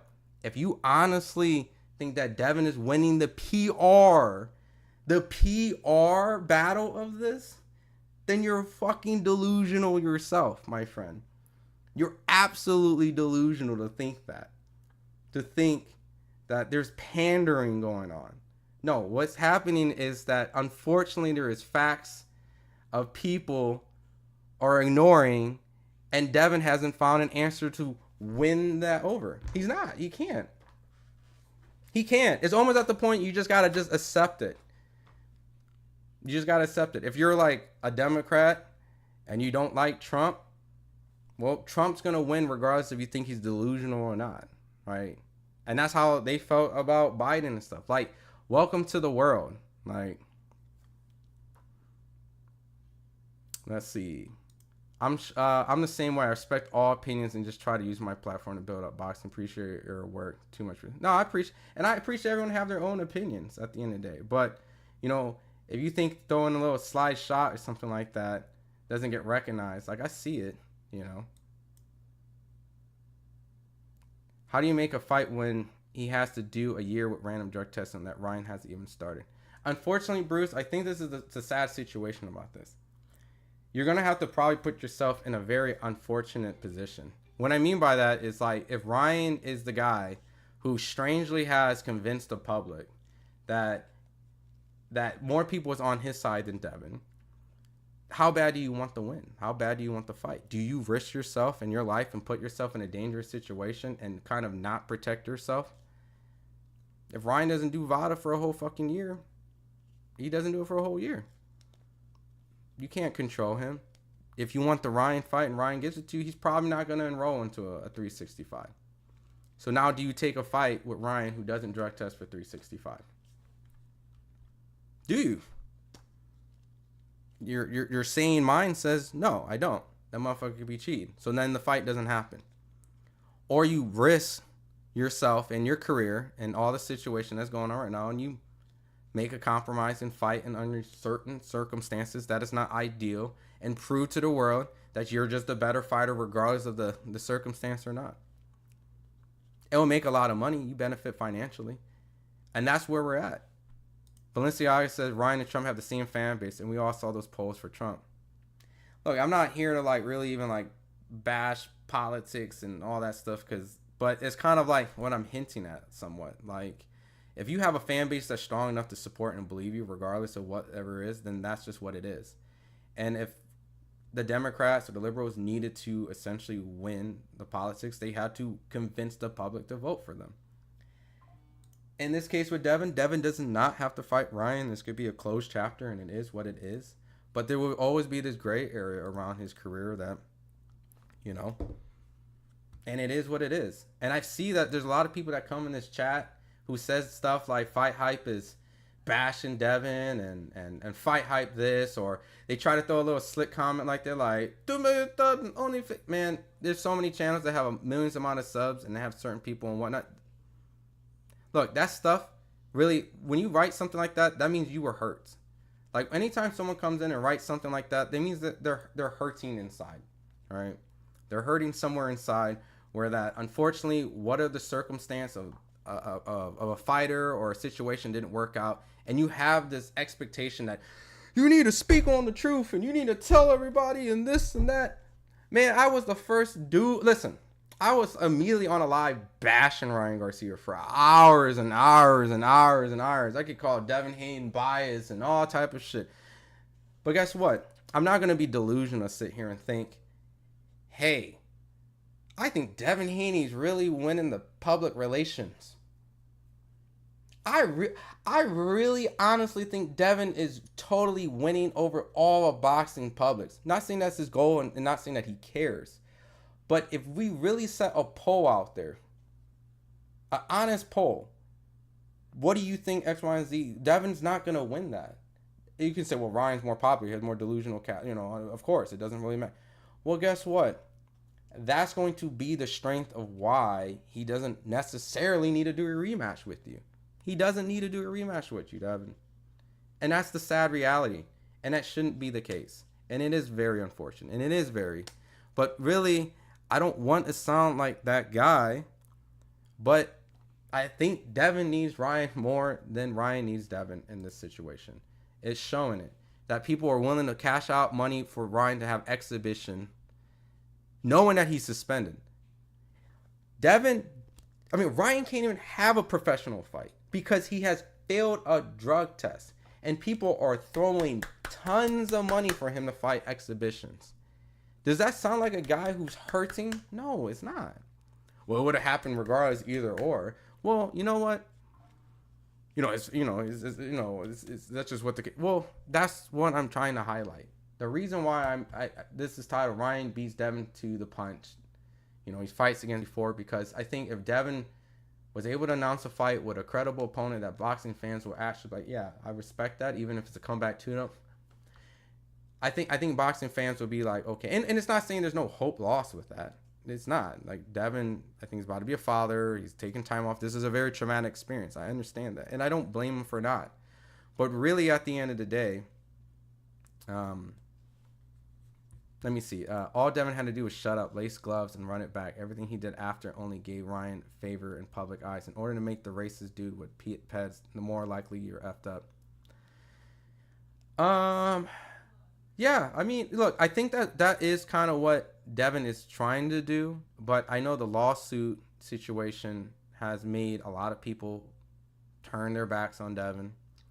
I know that when Devin originally, I think, did an interview or something, he didn't really double down saying I wouldn't get it back in blood or something like that, or he kind of shied away from it. Like, I don't know if he was on drugs. I don't know if I want to fight him again. That's him being honest, guys. He's obviously being transparent, and it's telling you, that was a fucked up situation I was in, and I don't blame him. Unfortunately, like I said, we're in this caveman unga bunga sport. Screw you. You know what I mean? Like, you fight, we have a different perspective. Like, you fight him. You fight for honor. You're a gladiator. You're a warrior. That's what you get paid all these millions of dollars for. That's what the fans kind of look at you as, like this kind of body bag that goes out on their shield and gets demolished and destroyed and killed, right? But that's part of boxing, and that hurts your popularity when you kind of look more human than that gladiator. So I don't fault for Devin for that, but once again, it's probably not helping his case. You might be surprised. I think Ryan crippled his reputation with his rants. Yes and no, because as strange as this sounds, when Mike Tyson was getting beat up by Jake Paul Friday, there's been a huge outcry for people wanting Ryan Garcia to avenge Mike Tyson on social media. Very strange opponent that people have chose to get back, but I didn't see anyone ask. I mean, I've seen Tank, I've seen Ryan. Um, I don't know, man. Ryan has a crazy fan base. Balenciaga, it's crazy. Did Cotto sue Margarito? I don't think so, because you gotta understand, he had no proof to prove Margarito had tainted hand wraps in his fight. He could only make an assumption that after the Shane Mosley fight, that it was like, I knew something was off. So he just took it on himself that once a guy had done something very shady in that fight, I can only assume that he did in my fight. And so for me to write what I consider was wrong is to do a rematch. And he fought Margarito again, and he won. So I want Haney versus Shakur. I think that would be a great fight.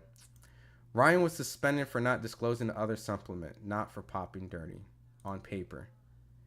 I believe so. I'm not gonna lie, Bo. I didn't read 1,000% into the lawsuit. I'm just speaking, I guess, for the idea that what was in the headlines, right? What was it? Right? I didn't like do a full investigation of it, right? I just know that it didn't help his case that there was headlines stating Devin sues Ryan Garcia for battery, fraud, and breach of contract. So somewhere along the line there definitely needs to be corrected if that's not 1,000% correct. But every headline has ran with Devin sues Ryan Garcia alleging battery, fraud. So, and his lawsuit claims to have suffered physical injury, reputational damage, which will amount to millions of dollars, and emotional and mental distress. So, Ryan's too small for Jake in my. Oh, for sure. Then Mosley should have sued Margarito. Well, see, and that's the problem with like Devin's situation, because these guys did not go out and sue these people, right? It kind of creates this domino effect. Well, if I don't do it, you don't do it. I think if Shane whipped Margarito's ass and then sued him, would have helped Haney's case. But these dudes didn't do that. Like the person who sued for someone failing a drug test was John Ruiz versus James Toney when James Toney failed.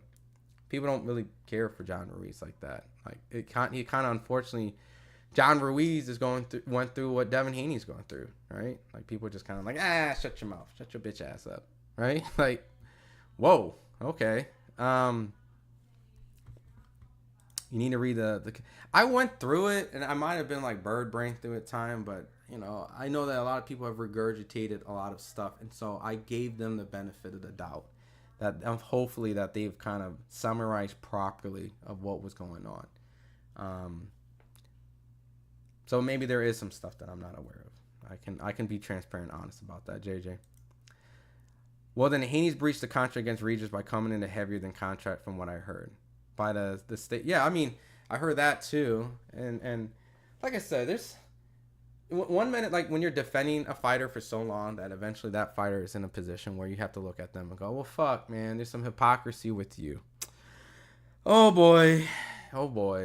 And I know that there's this whole California situation where I think he blew up beyond a certain amount. And I think the California Athletic Commission was supposed to do something, but they didn't.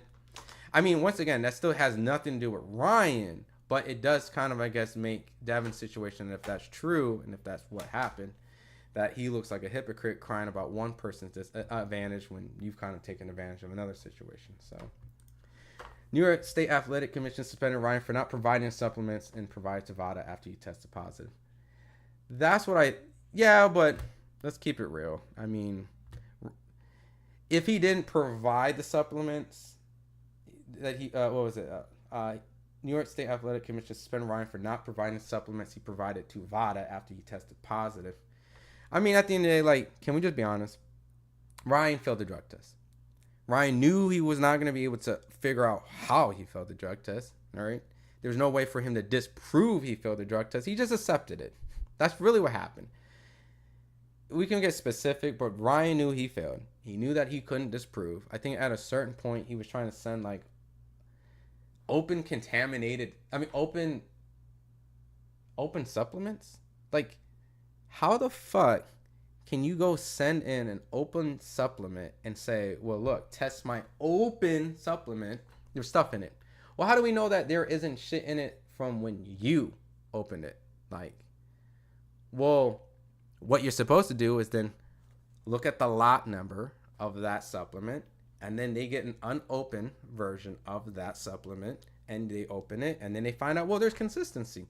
This unopened one from that batch that you bought also contains it. So let's keep it real. Ryan was going to fail. Ryan was not going to be able to disprove him. So Ryan just took it on the chin at that point. That's why. So if that's the case, why they suspended him? They would have suspended him either or. Right? I think it probably been better for him to probably not to provide the supplement than provide a supplement that had nothing. Like, you know what I mean? Like, it might have actually worked better than that way for him. Actually, as strange as that sounds. Do you believe the hype that Canelo should fight Jake Paul? I think that Canelo can make a lot of money off that. I think Canelo could be the Mike Tyson when Larry Holmes beat Ali. So Mike Tyson destroyed Larry Holmes. It becomes everyone's darling, right? Mike Tyson was beloved for knocking out Larry Holmes, right? So Canelo knocking out Jake Paul would be like a heroic thing for a lot of people. I mean, I think Canelo should do it, but you know, you can't say I don't want to bless him with big paydays because he's doing it without you. So I might as well just take it and get it over with. Let's face it, Devin's career is over. I don't know, man. There's a lot of opportunities for Devin, right? I can't say it's over. I just know that this has not been a great year for the Haneys, right? So, but that's not fault of them entirely. I just think that they didn't realize how insane boxing fans can be, and using what seems to be intelligent silver moves might not be the most intelligent thing for fan bases when you're in boxing. Like, dude, boxing fan base is like, we don't want to hear lawsuits. We don't want to hear that. Like, we don't want to hear excuses. We want you to fight. We give you the win if you win. If you don't win, then, you know. Like, I don't want to, like, bash a lot of my fighters I enjoy, but there's a lot of fighters out there that still champion and that failed their drug test. Nothing's happened to them. They failed. Like, you want me to pull up a list of all the fighters that have been documented, at least on Wikipedia, that failed drug tests? I could pull it up, show you a lot of fighters, and people don't bat an eye about it, you know? So, and that's unfortunately the reality of boxing. Why not Canelo cherry pick the rest of it? Why not? Canelo cherry pick the rest of his opponents? I don't see why not. I don't see why he has not fought Jake Paul yet. Just keep it simple. Terms agreed, penalties were served. If you intended to dish out more severe penalties, including lawsuit, to make a point, then make Ryan take it or leave it before the fight. Devin's chasing dollars when he forgot when you are the man and you are the dollars. No point in chasing. Haney has options outside of Ryan if he's the money. If he's the money and not chasing the money. Just rebuild yourself back up, man. Maybe you can be in a position where Ryan has put himself in a fucked up situation and then he really needs you financially. And now you are taken care of. You're good. Life is great. You're a champion. You're winning all this type of money. And now Ryan is desperately like broke and needs all. Devin, please bail me out. Who knows? And now you're in a better optimal position to whoop his ass. You know, where he's desperate and things like that. So, no, I don't think Devin's in a bad just get back and fight and do you, man, and do you. You know. Go back, whoop ass, do all that stuff. Eventually, at some point, I think you guys will meet again. If Ryan continues to go about this way, he's eventually going to lose multiple times. You know, if he's and if Ryan retires from boxing, you don't get that rematch. Well, it is what it is, man. It is what it is. You got your O back. So failing a drug test is okay because everyone does it? No, Monroe Ross. I'm not saying it's okay, right? I think what I'm trying to say is that. When has it ever been in a time of boxing where the money man who makes a lot of money has failed a drug test and has been completely destroyed and eradicated and removed from boxing? I'm not saying it's okay, but I'm saying, like, what is it like? These drug tests mean almost nothing at times. They really don't. Failing drug test thing needs to be taken serious. This is boxing, not golf. I agree, Monroe. And what I'm trying to say in this, I'm not playing light of it. I just understand that boxing takes drug testing as a joke. And because it takes it as a joke, I can't continue to enforce the idea that it needs to be taken serious, because that's the whole point of it. The problem is nobody ever takes it serious. Like, Ryan Garcia fights like once a year, right? So him being suspended for a year would have been ultimately the same amount of time he would have took off boxing anyways. These boxers fight 1 or 2 times a year. So because they fight 1 time for 2 years, a 1-year suspension doesn't hurt Ryan. A 5-year suspension would hurt Ryan. So a 1-year suspension is equivalent to him just taking a break. But he's doing 2 exhibitions. He's not excluded from exhibitions from another country. So really, the drug test means nothing. He's still able to make money. He's still able to perform. He's still able to get into marquee. Like, he's about to fight the guy that made Pacquiao look bad. He's winning, knowing that he has a failed drug test and he's suspended in the state that the country he lives in. It means nothing. So why should I spend so much energy about the idea of drug testing? It should be. We boxing fans know the truth. We know what happened. I'm not letting Ryan Garcia off the hook. But what does that mean at the end of the day? I'm not letting Ryan Garcia off the hook. He failed a drug test. And just announced Ryan Garcia will be fighting Manny Pacquiao in Japan for $28 million. I showed him that ain't fucking drug cheat. Man that cheated. Like, I can only be this hardcore integral boxing guy before I snap and just give you guys the truth and the reality of it. The reality is Ryan would have taken a year off anyways. He went on a year vacation. He spent money, he enjoyed it. Now he needs some money, and there's other people who's willing to throw a lot of money at him. And guess what? At the expense of Devin Haney getting beaten up and battered, and he's going through a crisis because everyone is calling him a bitch and this, and you stop suing him, and you need to get it back in blood, Devin, you bitch, you blah, blah, blah. They are battering Devin, which is my whole point of this whole thing. They are they're, Devin, you're a bitch, you would have lost, fuck you, Devin, you're a little fucking puss. Like, they're going in on him. While Ryan, the drug cheat, is going to be in Japan, konnichiwa, having a blast, playing Pokemon, buying Pokemon cards and shit, making tons of money, being glorified. Ryan Garcia is here at the Tokyo Arena. All like, bro, it's fucked up. But what do you want us to do, Monroe? Like, what? It's nothing we can do. Like, I'm not saying it's okay. It's not okay. But really, at the end of the day, we have to just come to terms and say this is the sport. Like, a lot of podcasts out there are just bullshit and try to shame on you. This is what's wrong with boxing. Like, well, duh. But at the same time, what? Do we want to continue to have these conversations of not the reality of stuff? We got to come to terms with, yo, Devin, can you please figure out and fix your shit together? If you want to redeem yourself, announce a fight. That's all I'm saying. Announce a fight. And it's not you got to redeem yourself. I'm not saying, but it's like you're in a position where everyone's just bashing you, bro, and it's unfair. So figure something out, because Ryan is out here winning again, strangely, right? Like, I could put the top. Ryan Garcia beats Devin Haney again, strangely, right? Mayweather probably told Ryan that too. Just go fight overseas. They pay too. You're a hell of a fighter. I can hear that. Parallelism. Ultimately, cheaters cheat themselves. Cheating is okay, but the one thing cheating isn't cheating the other. The truth. That's the true math. Wait, what type? Ultimately, cheaters cheat themselves. Cheating isn't okay, but the one that cheating isn't cheating the other. That's the true math. Man, you just fucked my brain up with that. I'm sorry, man. I'm not processing that. Ryan's not cheating Haney. Ryan's cheating himself and selling himself short if he's truly cheating. And if Haney's authentic truth would be... Oh, I get what you're saying. In time, cheaters will eventually, be figured out. Can only...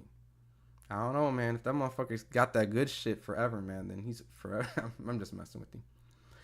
Is it just me, or is it Tank took too many hits to the head and slurs? Not many fans mentioned this. His speech problem is evident.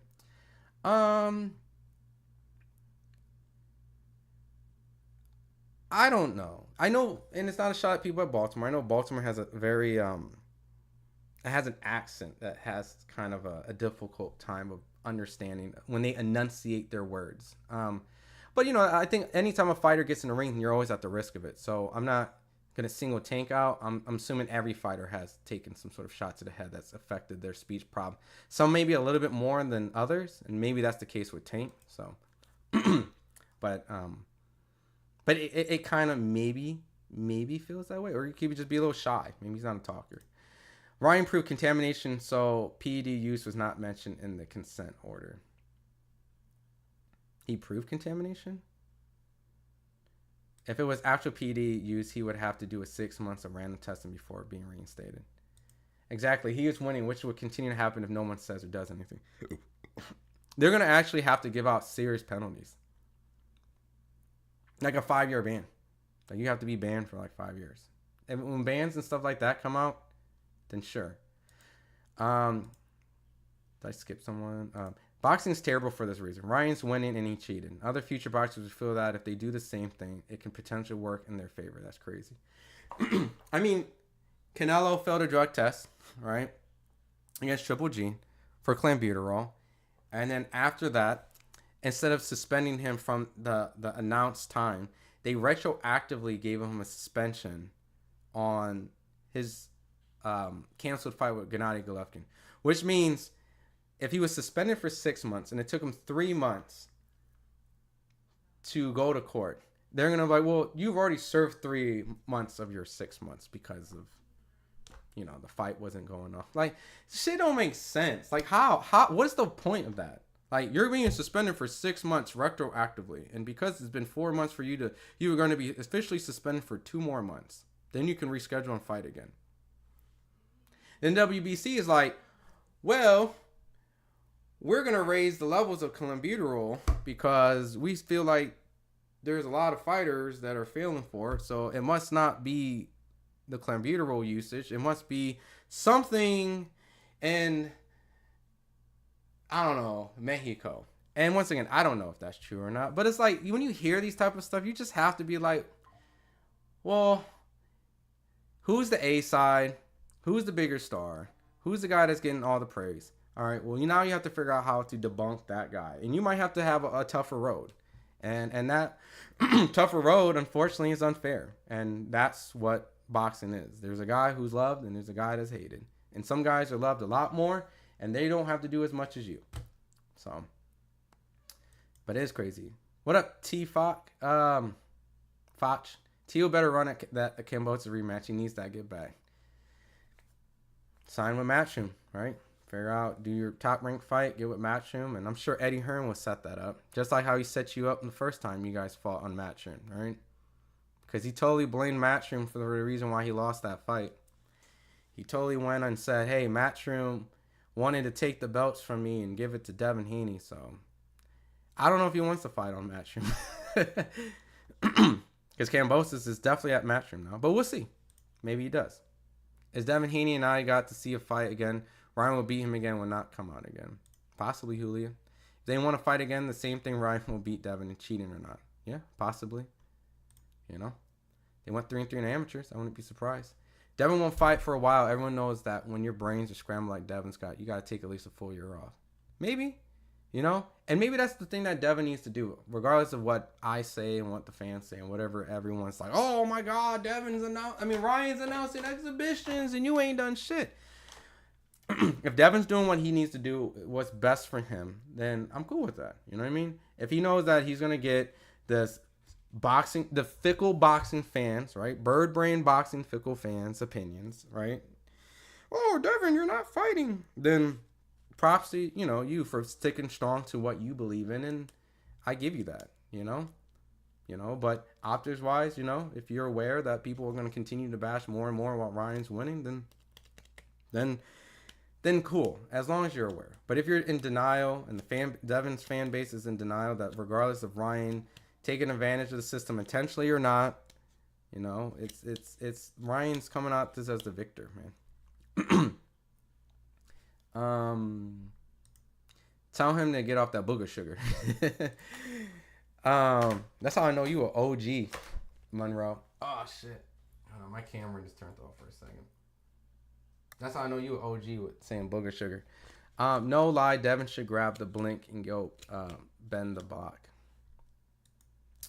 Tank's been talking like that since the womb. I was pretty big on Devin. He earned my respect. I was happy he got the L taken away, and even after Ryan got suspended. But Devin just kept on and kept on crying and suing like a bitch. Lost respect. Damn,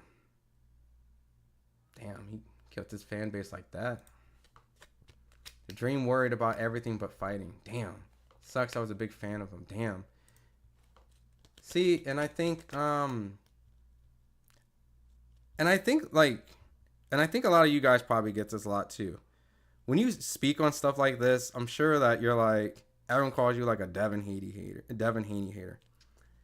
I was a huge and I still am. Like, I think Devin can come back. I think, but he consistently was chasing after solid fights. He won a Lomachenko, no different than Teofimo did. He just didn't get that, and he was stuck at the politics of the WBC and the franchise and things like that.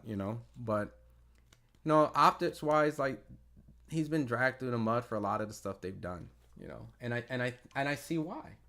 It's not boxing-esque. I'm telling you guys, I'll pull up articles when John Ruiz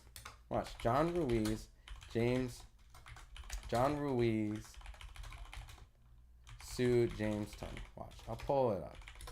This is old school stuff. Look how, and listen, it's completely opposite fan bases too. I want you guys to know, because people always bring up, oh, it's this Mexican fan base, it's the blacks.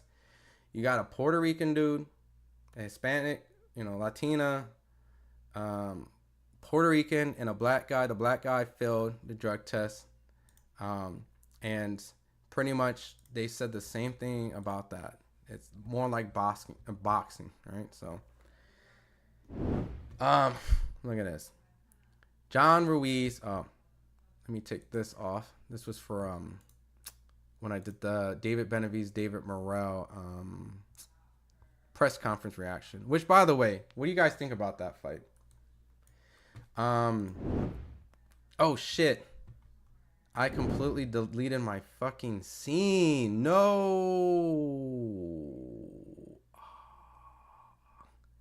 That was my screen sharing scene. All right. That sucks. Hold on, give me a second.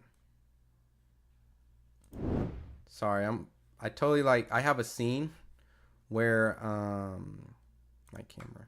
I have a scene where it shows my desktop and I accidentally deleted it. So I have to remake that scene.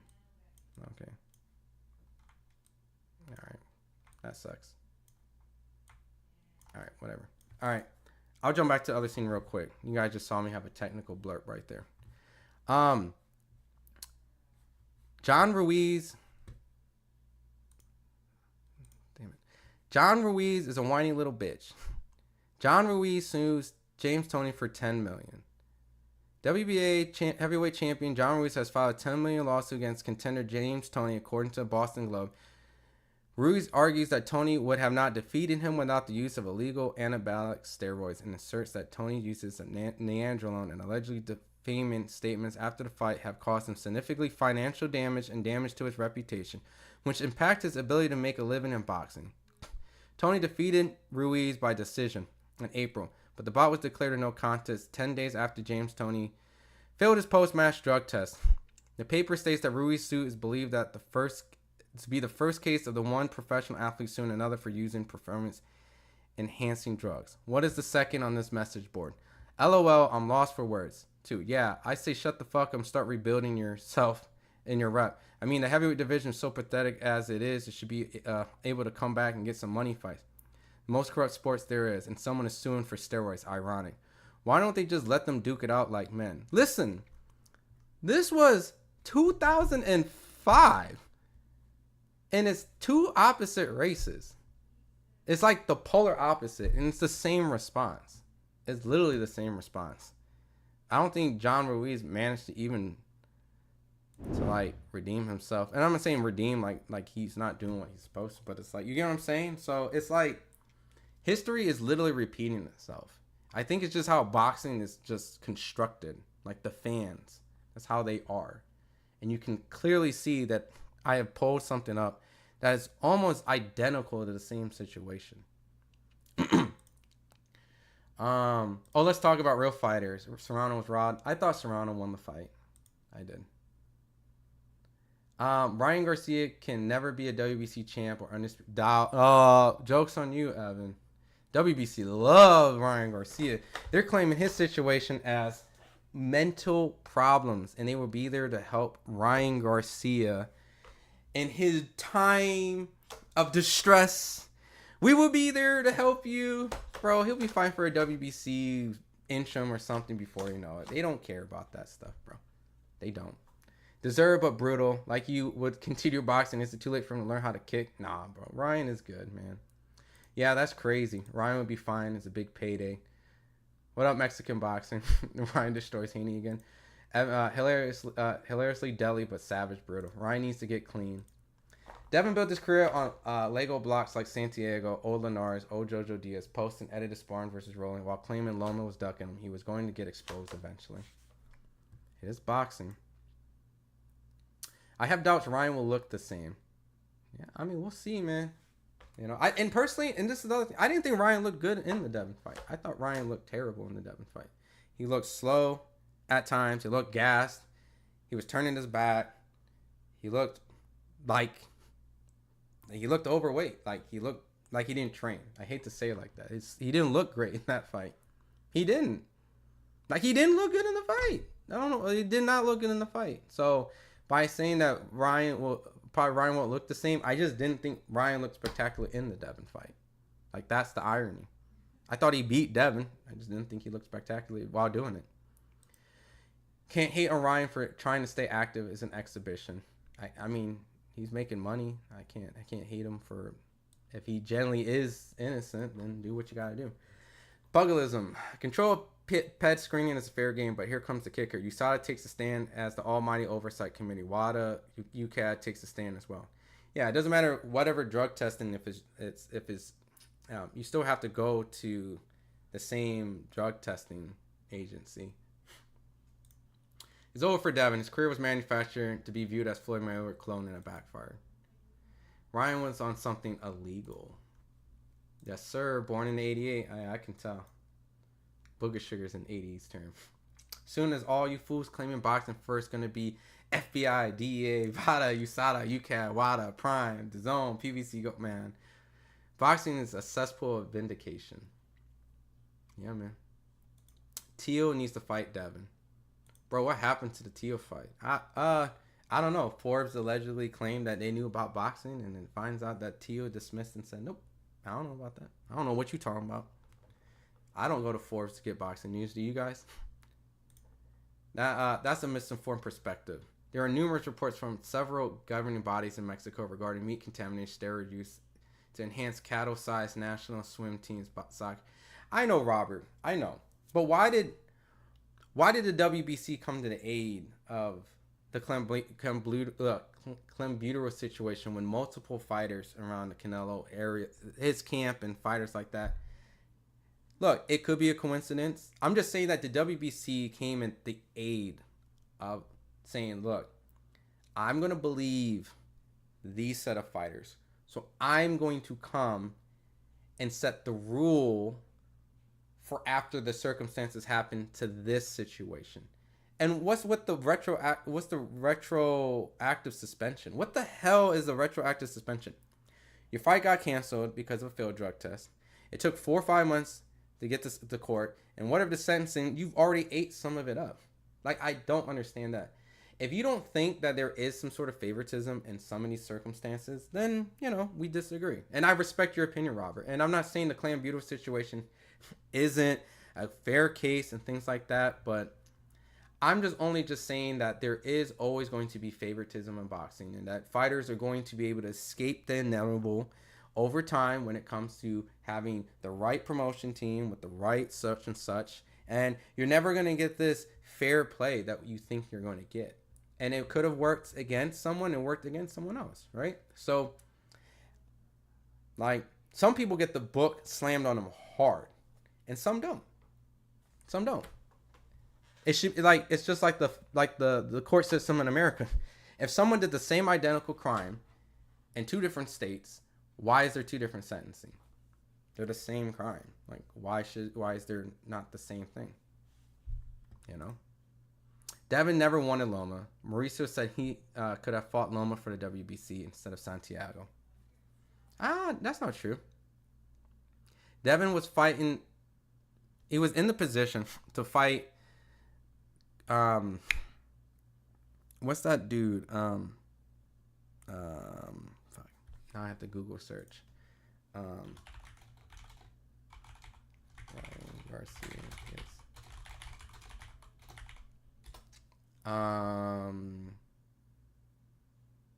Luke Campbell. Devin and Luke Campbell was 1 and 2, right? And then Loma was able to do a unification for a vacant title. Hey, that's Top Rank had some swag with that. But Loma was able to get an opportunity to unify for the WBC when he wasn't ranked in it, but they allowed Luke Campbell, who was ranked number 1, to fight Lomachenko. Loma won. Devin fought Abdulayev for the interim. They elevated Devin for the WBC title, made Loma the franchise, and, you know, Devin wanted to fight Loma since then. So I can't say he didn't. Canelo should have known since there have been numerous reports. Hopefully Ryan knocks. Wait a second. Canelo should have known since there are numerous reports. You know, he claimed that it was tainted meat. You know, maybe it was. I don't know. Hopefully Ryan knocks him out. He was putting hands on Pacquiao. Yeah, it'd be crazy. Imagine if Ryan got demolished in Japan by this dude Ampo. Like, would you feel like that's karma? If he does this exhibition and he's getting mollywopped in Japan and just getting completely handled and his ass whooped, I think that for the people who will be supporting Haney, and I think that's karma there, right? But he's questionable. Boy must be down bad. If you want to look at someone who cheated, go out look at Alicia Baumgartner and try to explain her innocence on the Porterway podcast. Girl was fumbling all over the place. How did Baumgartner's fight not get ruled a no contest? Hold on. Alicia Baumgartner's box, right? It did not get moved to a no contest? You're right. It did not. Huh. More interesting stuff in boxing. I mean, look, I don't know, bro. She's never been completely transparent. And what I mean transparent is that she didn't actually explain what and why and how she was able to properly prove that she didn't intentionally digest this substance in her body. I think it was, 2? She failed for 2. So she's not really in the business of explaining it. She's like, I got an independent... Listen, I paid someone independently to go do it. And then I brought my independent studies to the sanctioner bodies, and they were okay with that. And that's how she left it.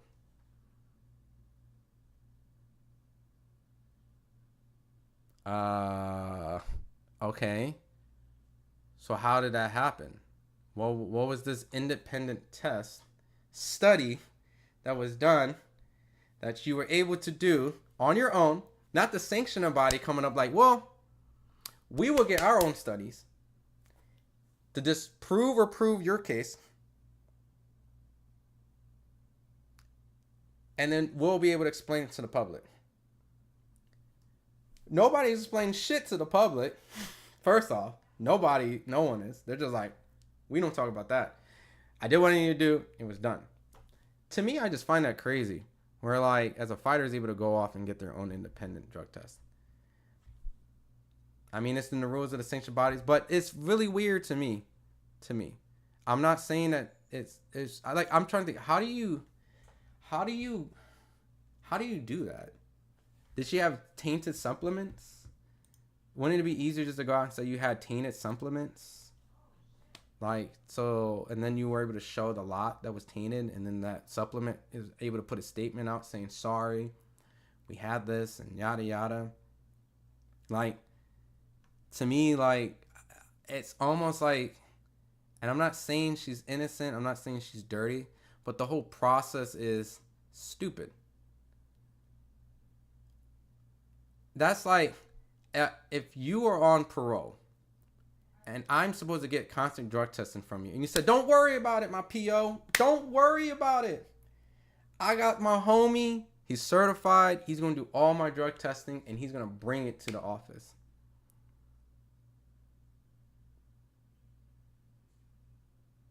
You think the PO is gonna be like, "Yo, okay, I'm totally down with that"?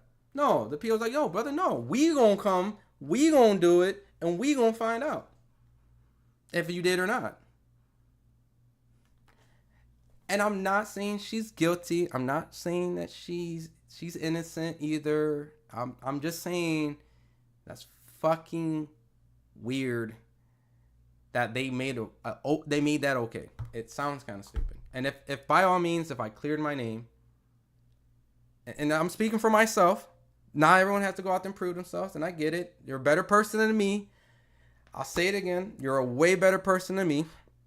But I'll be like, here's my motherfucking paper. Bow. It'll be on my Instagram. It'll be on my Twitter. I'll be taking that shit everywhere. I'll be having my championship belt on my shoulder, and I'll have my drug or whatever, my paper on my other side. I'll be wearing that shit like a strap. I got my drug testing innocence around my waist. The world champion of proving my innocence of the world. Like, hell yeah. Like, I'll be carrying that shit in my wallet. Like, I'll be like, they'll be like, you look kind of young. Can I see your ID? Yeah. Here you go. Sir, this is a passing drug test piece of paper. Oh, I'm sorry. Here's my ID. I'm sorry. I gave you the wrong identification. I gave you my wrong information. Like, I don't know what the fuck is going on in boxing, bro. But here we are, man. Like, this shit's crazy to me. Like, still need Bill Haney versus Oscar De La Hoya. Yeah, I mean, that ain't gonna happen. What weight Ryan can't make? 140. I don't know. I'm glad you agree that Serrano was robbed. You just wanted 1 star in my book. It was a close fight. I'll say that. It was a close fight, but it felt like Serrano won the fight. So I'm not gonna really go back and watch the fight. Because Baumgartner's fight wasn't on the level of Ryan versus Devin. Crickets and no one cared after the fact. Trump can pardon Ryan. The breaks of Devin, don't say it lightly. JJ, Baumgartner had to do 6 months of random testing before being restated, yet her fight was not ruled a no contest. Yeah, I don't know, bro. It's like every week you have to like do some major investigation, and then you get to a certain point, and I'm not saying like I don't care. I cover the sport of boxing, but you're almost like, the only way I can educate you guys about Alicia Baumgartner's situation is either if the WBC or the other sanctioning bodies or Alicia Baumgartner wants to actually go in depth about how it went.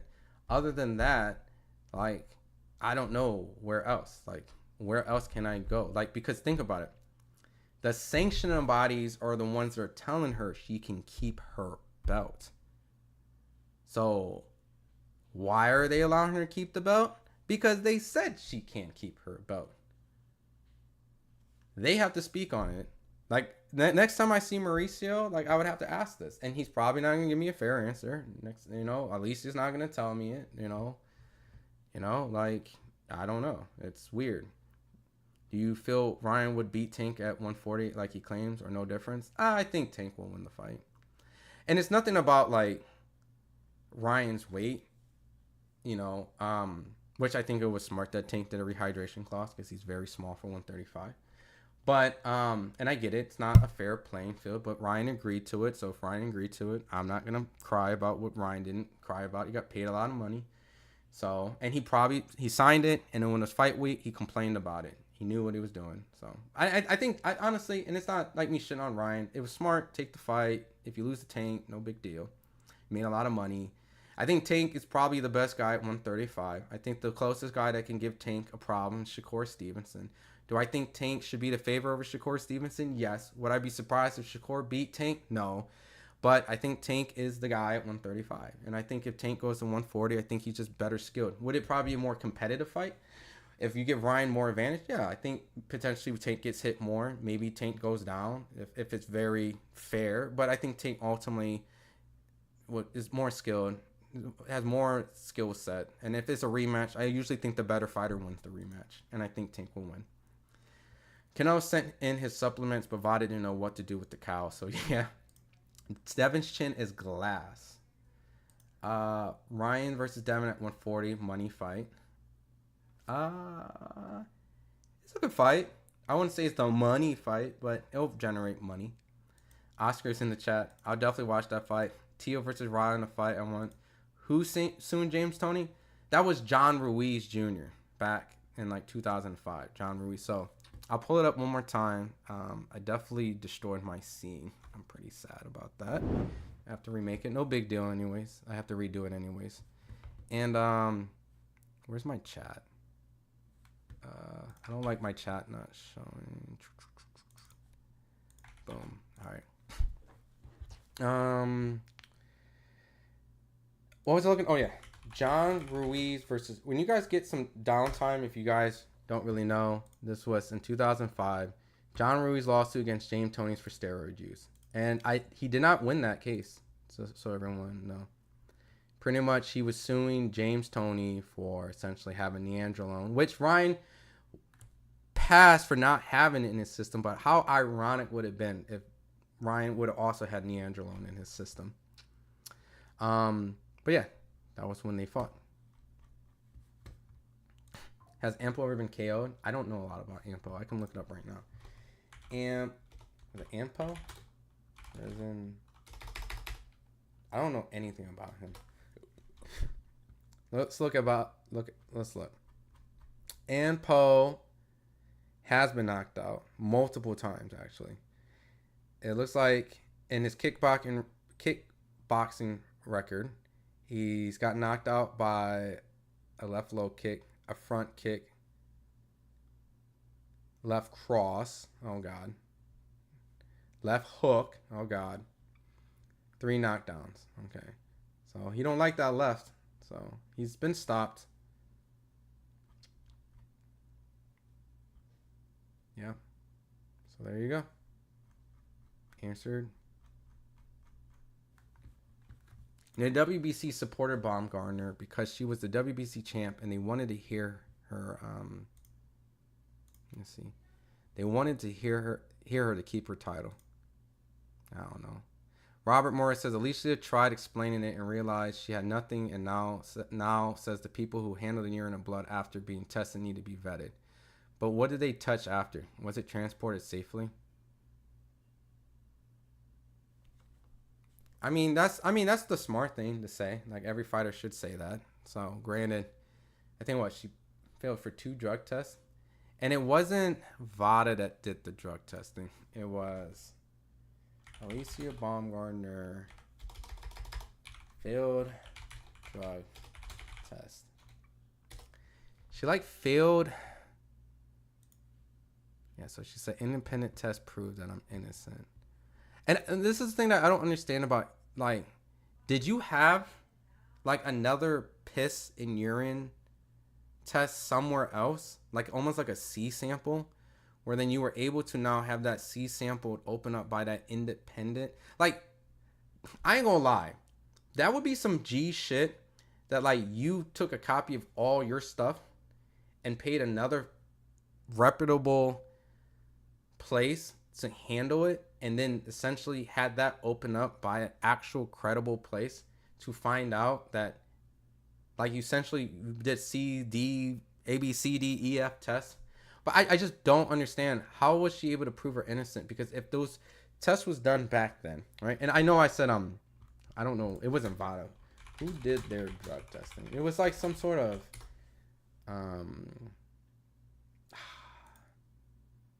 there's so much information in my brain to remember all this shit. It was not Vada. It was Drug Free Sport. That's what it is. Yeah, her drug testing agent, the who Matchroom used, her promoter, used Drug Free Sport. And Drug Free Sport is used by NCAA, NFL, MLB, NBA, LPGA, NASCAR, HISA, and CrossFit games. So unfortunately, I'm not really privy to them because I cover boxing. So I'm sure somewhere along the line, there's probably articles. We're going to go deep in. There's contact numbers. So, but But my thing was like, if you had previous drug tests and then you're now post fight and you failed your drug test, what do you do at that point that can prove retroactively back in time that you were innocent at the time when they took the sample? You get what I'm saying? Like, did your independent drug test have a time machine to fly you back in time? Take that sample from Drug Free Sports and said, give me that shit. Ran that bitch to the lab and said, these motherfuckers don't know what they doing.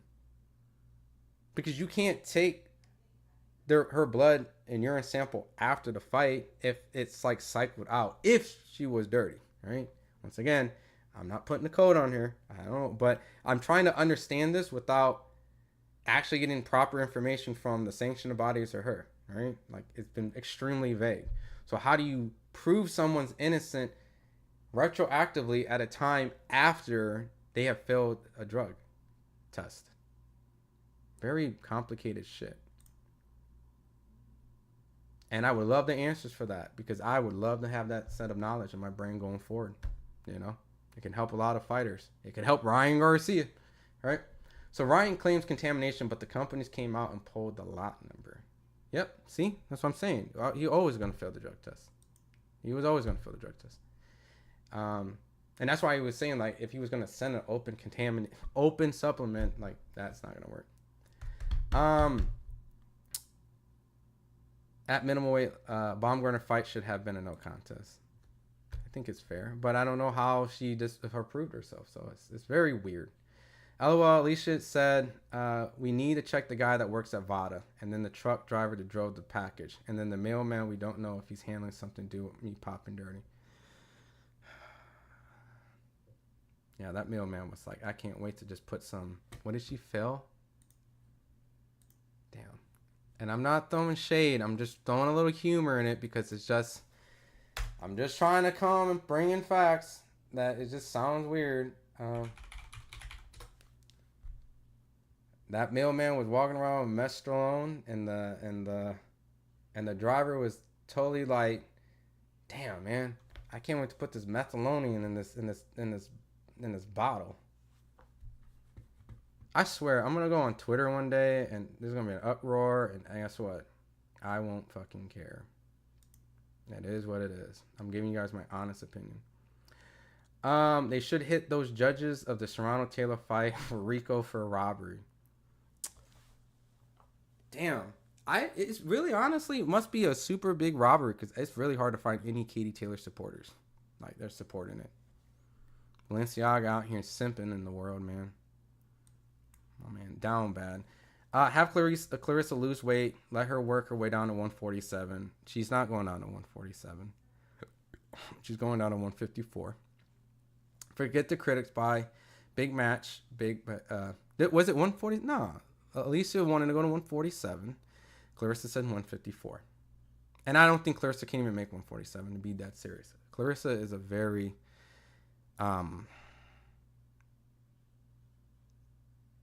I gotta be careful when I describe weight in women. She's her weight class. She is not that weight class. How about that? And that weight class is very far from the weight class that she is at. Bro, it took 8 days to get to the lab. Word is Devin's team was actively talking to the guy that gave Ryan the dietary supplement boxing has always. I heard a little, so half of the issue with opponents doing behind the scenes shady stuff for a backup excuse, just saying. Alex, I heard about that too. I heard. All right, I'm gonna get to your thing, Alex. I'm gonna read these two comments, but I'm gonna go. Haha, that's what I'm saying, man. It just sounds hilarious when Baumgartner was saying. I'm not gonna, Alex. I'm gonna go a little in that world. I'm gonna go in that world. TJ, Jesus X. Think Shakur would. Okay, all right. There's other questions. All right, I'm gonna go to this Alex Rodriguez thing. It's gonna be a little rabbit hole, and I'm gonna wind down. I'm gonna read a couple more, and I'm gonna end it all, because it's getting almost 10, and I appreciate you guys rocking with me. I heard stories of potentially, essentially, guys who kind of listen. All right, please take this for what it is. It's just dark boxing web talk. It could be conspiracies. It could be truth. It could be fugazi. You can run it into some sort of conspiracy lab, whatever. Just understand, take this for a grain of salt. I'm not saying this is factual. I'm just telling you that these are things that I've heard as well. All right. I'm not saying it's true. What I'm going to explain are potential conspiracy theories that can be it.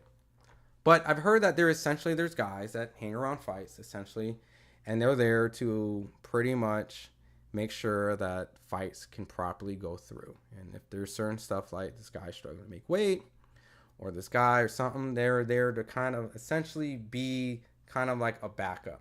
They kind of then go to the other side of the other fighter and let them know and kind of get their okay.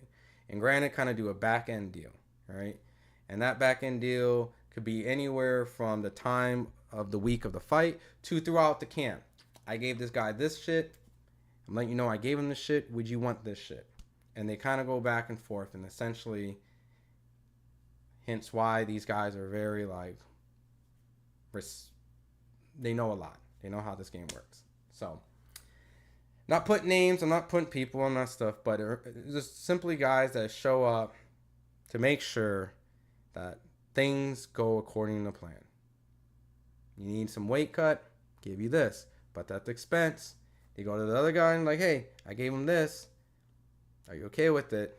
You know, would you be fine with it? And the other guy could be like, cool, allow him to have it. Just make sure he pops dirty. You know? You go back, you be okay. You know, a little bit of that. You know what I mean? But, like I said, that's all here, there. I've heard a lot of people come up and tell me these type of stuff in the boxing world. And I haven't seen it with my own eyes, so I'm not going to say it is what it is. But I've had many people tell me that's how it goes down. So they could just be fucking delusional, crazy people as well. They could be on the side of a losing side of a fighter, and that's just excuses they've told me to try to make me go, oh, okay, that makes sense. But lastly, last couple of comments. Think Shakur will ever fight again? Yes, February. Zepeda. Think he does. He will have a Danny Garcia episode. We'll see. I think he beats Zepeda. Honestly, have her the benefit of doubt just off the looks. Looks no way she's cheating. Then I heard on Sean Porter podcast and she convinced me herself she cheated. So, why'd you retract that? You said something about Scooter, Robert? I mean, I saw it. I was gonna put it up on the screen. I just don't remember what it said. Okay. All right, y'all. Well, I appreciate a lot of you guys jumping in and out. This has been a very interesting stream today. Pretty much just to hash and recap. You know, I know that the title itself says Ryan Garcia beats Devin Haney to the punch.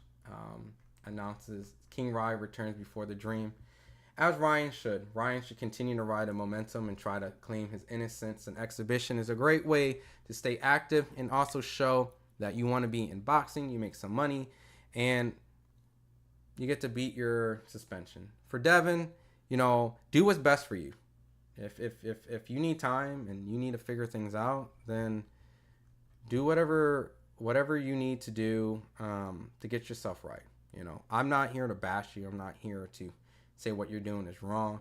I just know that, you know, looking at social media and how people are responding, that every day that goes by, your name gets dragged on more and more, while Ryan strangely gets loved and gets opportunities over and over and over. So whatever you're working on, when you come back, make sure it's big, make sure it makes sense, make sure that it's able to continue to propel your career in the direction that it needs to be, so that hopefully that you and Ryan can meet again. As in right now, if you don't care what people think and all that stuff about you're a bitch and that and all, then power to you. The art of not caring is probably one of the most important things to have in life, right? The art of not giving a fuck. So if you don't give a fuck and you're doing what makes you happy, that's what's important in life. But also know that right now, when it comes to the public world of the perception of you having the best perspective of how the boxing world looks at you, they don't look at you great. They don't look at you great. They're looking at Ryan as this crazy talented guy that with or without Dostarine, and he would still whoop your ass, and brother, you're a bitch, and this and that. I mean, look, that's just how these two worlds are gonna collide. You know, my man Chris says Ryan's still a cheater, and yep, and Ryan still failed a drug test. Ain't nothing gonna change that. So, but peace out, man. Good talk. Holla at you tomorrow, bro. You be on every day. Yes. So, for everyone, all my people, you know, I know that some guy came in here through some shade, like, you got 2 million subscribers and you're only sick. Look, there's a lot of stuff that people do in their life, and I respect everyone that comes in here and use their time to hang out with me. So I really appreciate you guys. I don't take you guys for granted. I'm treating the chat. If I had streams that had 40,000 people at a time, and I had people that, like, a chill chat with 48 people. It's not about the quantity, it's about the quality. And if you guys continue to come support, then we will build on it. We'll have a consistent 50 people that want to come in all topics, and then after that, we'll get another 50 people that won't. Then it becomes a chat of 100. Doesn't matter if the topic is big or small. Then it becomes from 100 to 200 to 1,000.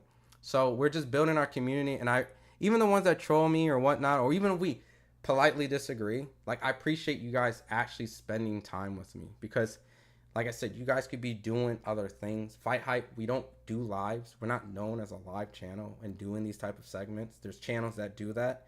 So we have a lot of interviews, but I will ultimately, like I said, from the bottom of my heart, thank you guys. I'm always trying my best to give you guys my biased or unbiased opinion. And I will tell you when I'm potentially being biased, right? I think it's fair. And I appreciate you guys supporting me. Like I said, the goal is to go live every day. And possibly even go live 2 times. So I'm gonna try actually going live, if it works out, tomorrow, somewhere in the middle of the day. And if you don't catch me there, I'll be live also around this time at night. So just expect these lives to be very consistent. And I'm telling you guys, for that hater that came in, and I know I just keep hard. I promise you, he will come into this one live I got this fucking live. I'm letting you guys know this shit gonna be off the chain. It's gonna be a fun ass live. And for the people who's in here, I'm gonna remember the people with support. I'm gonna give y'all some of you guys an extra ability to do something cool in that live that some of these other dudes aren't. So I remember all you guys. So I appreciate you guys supporting me. And like I said, I got a lot of big things in the works. I got a lot of guests that are going to be actually coming through. I just haven't really set up the time. Like, I could be doing live interviews. It's just right now I'm just trying to build the foundations of these things. And like I said, I'm always open for feedback. If you guys have any criticism, or if you guys have topics or things like that, please drop them in the comments.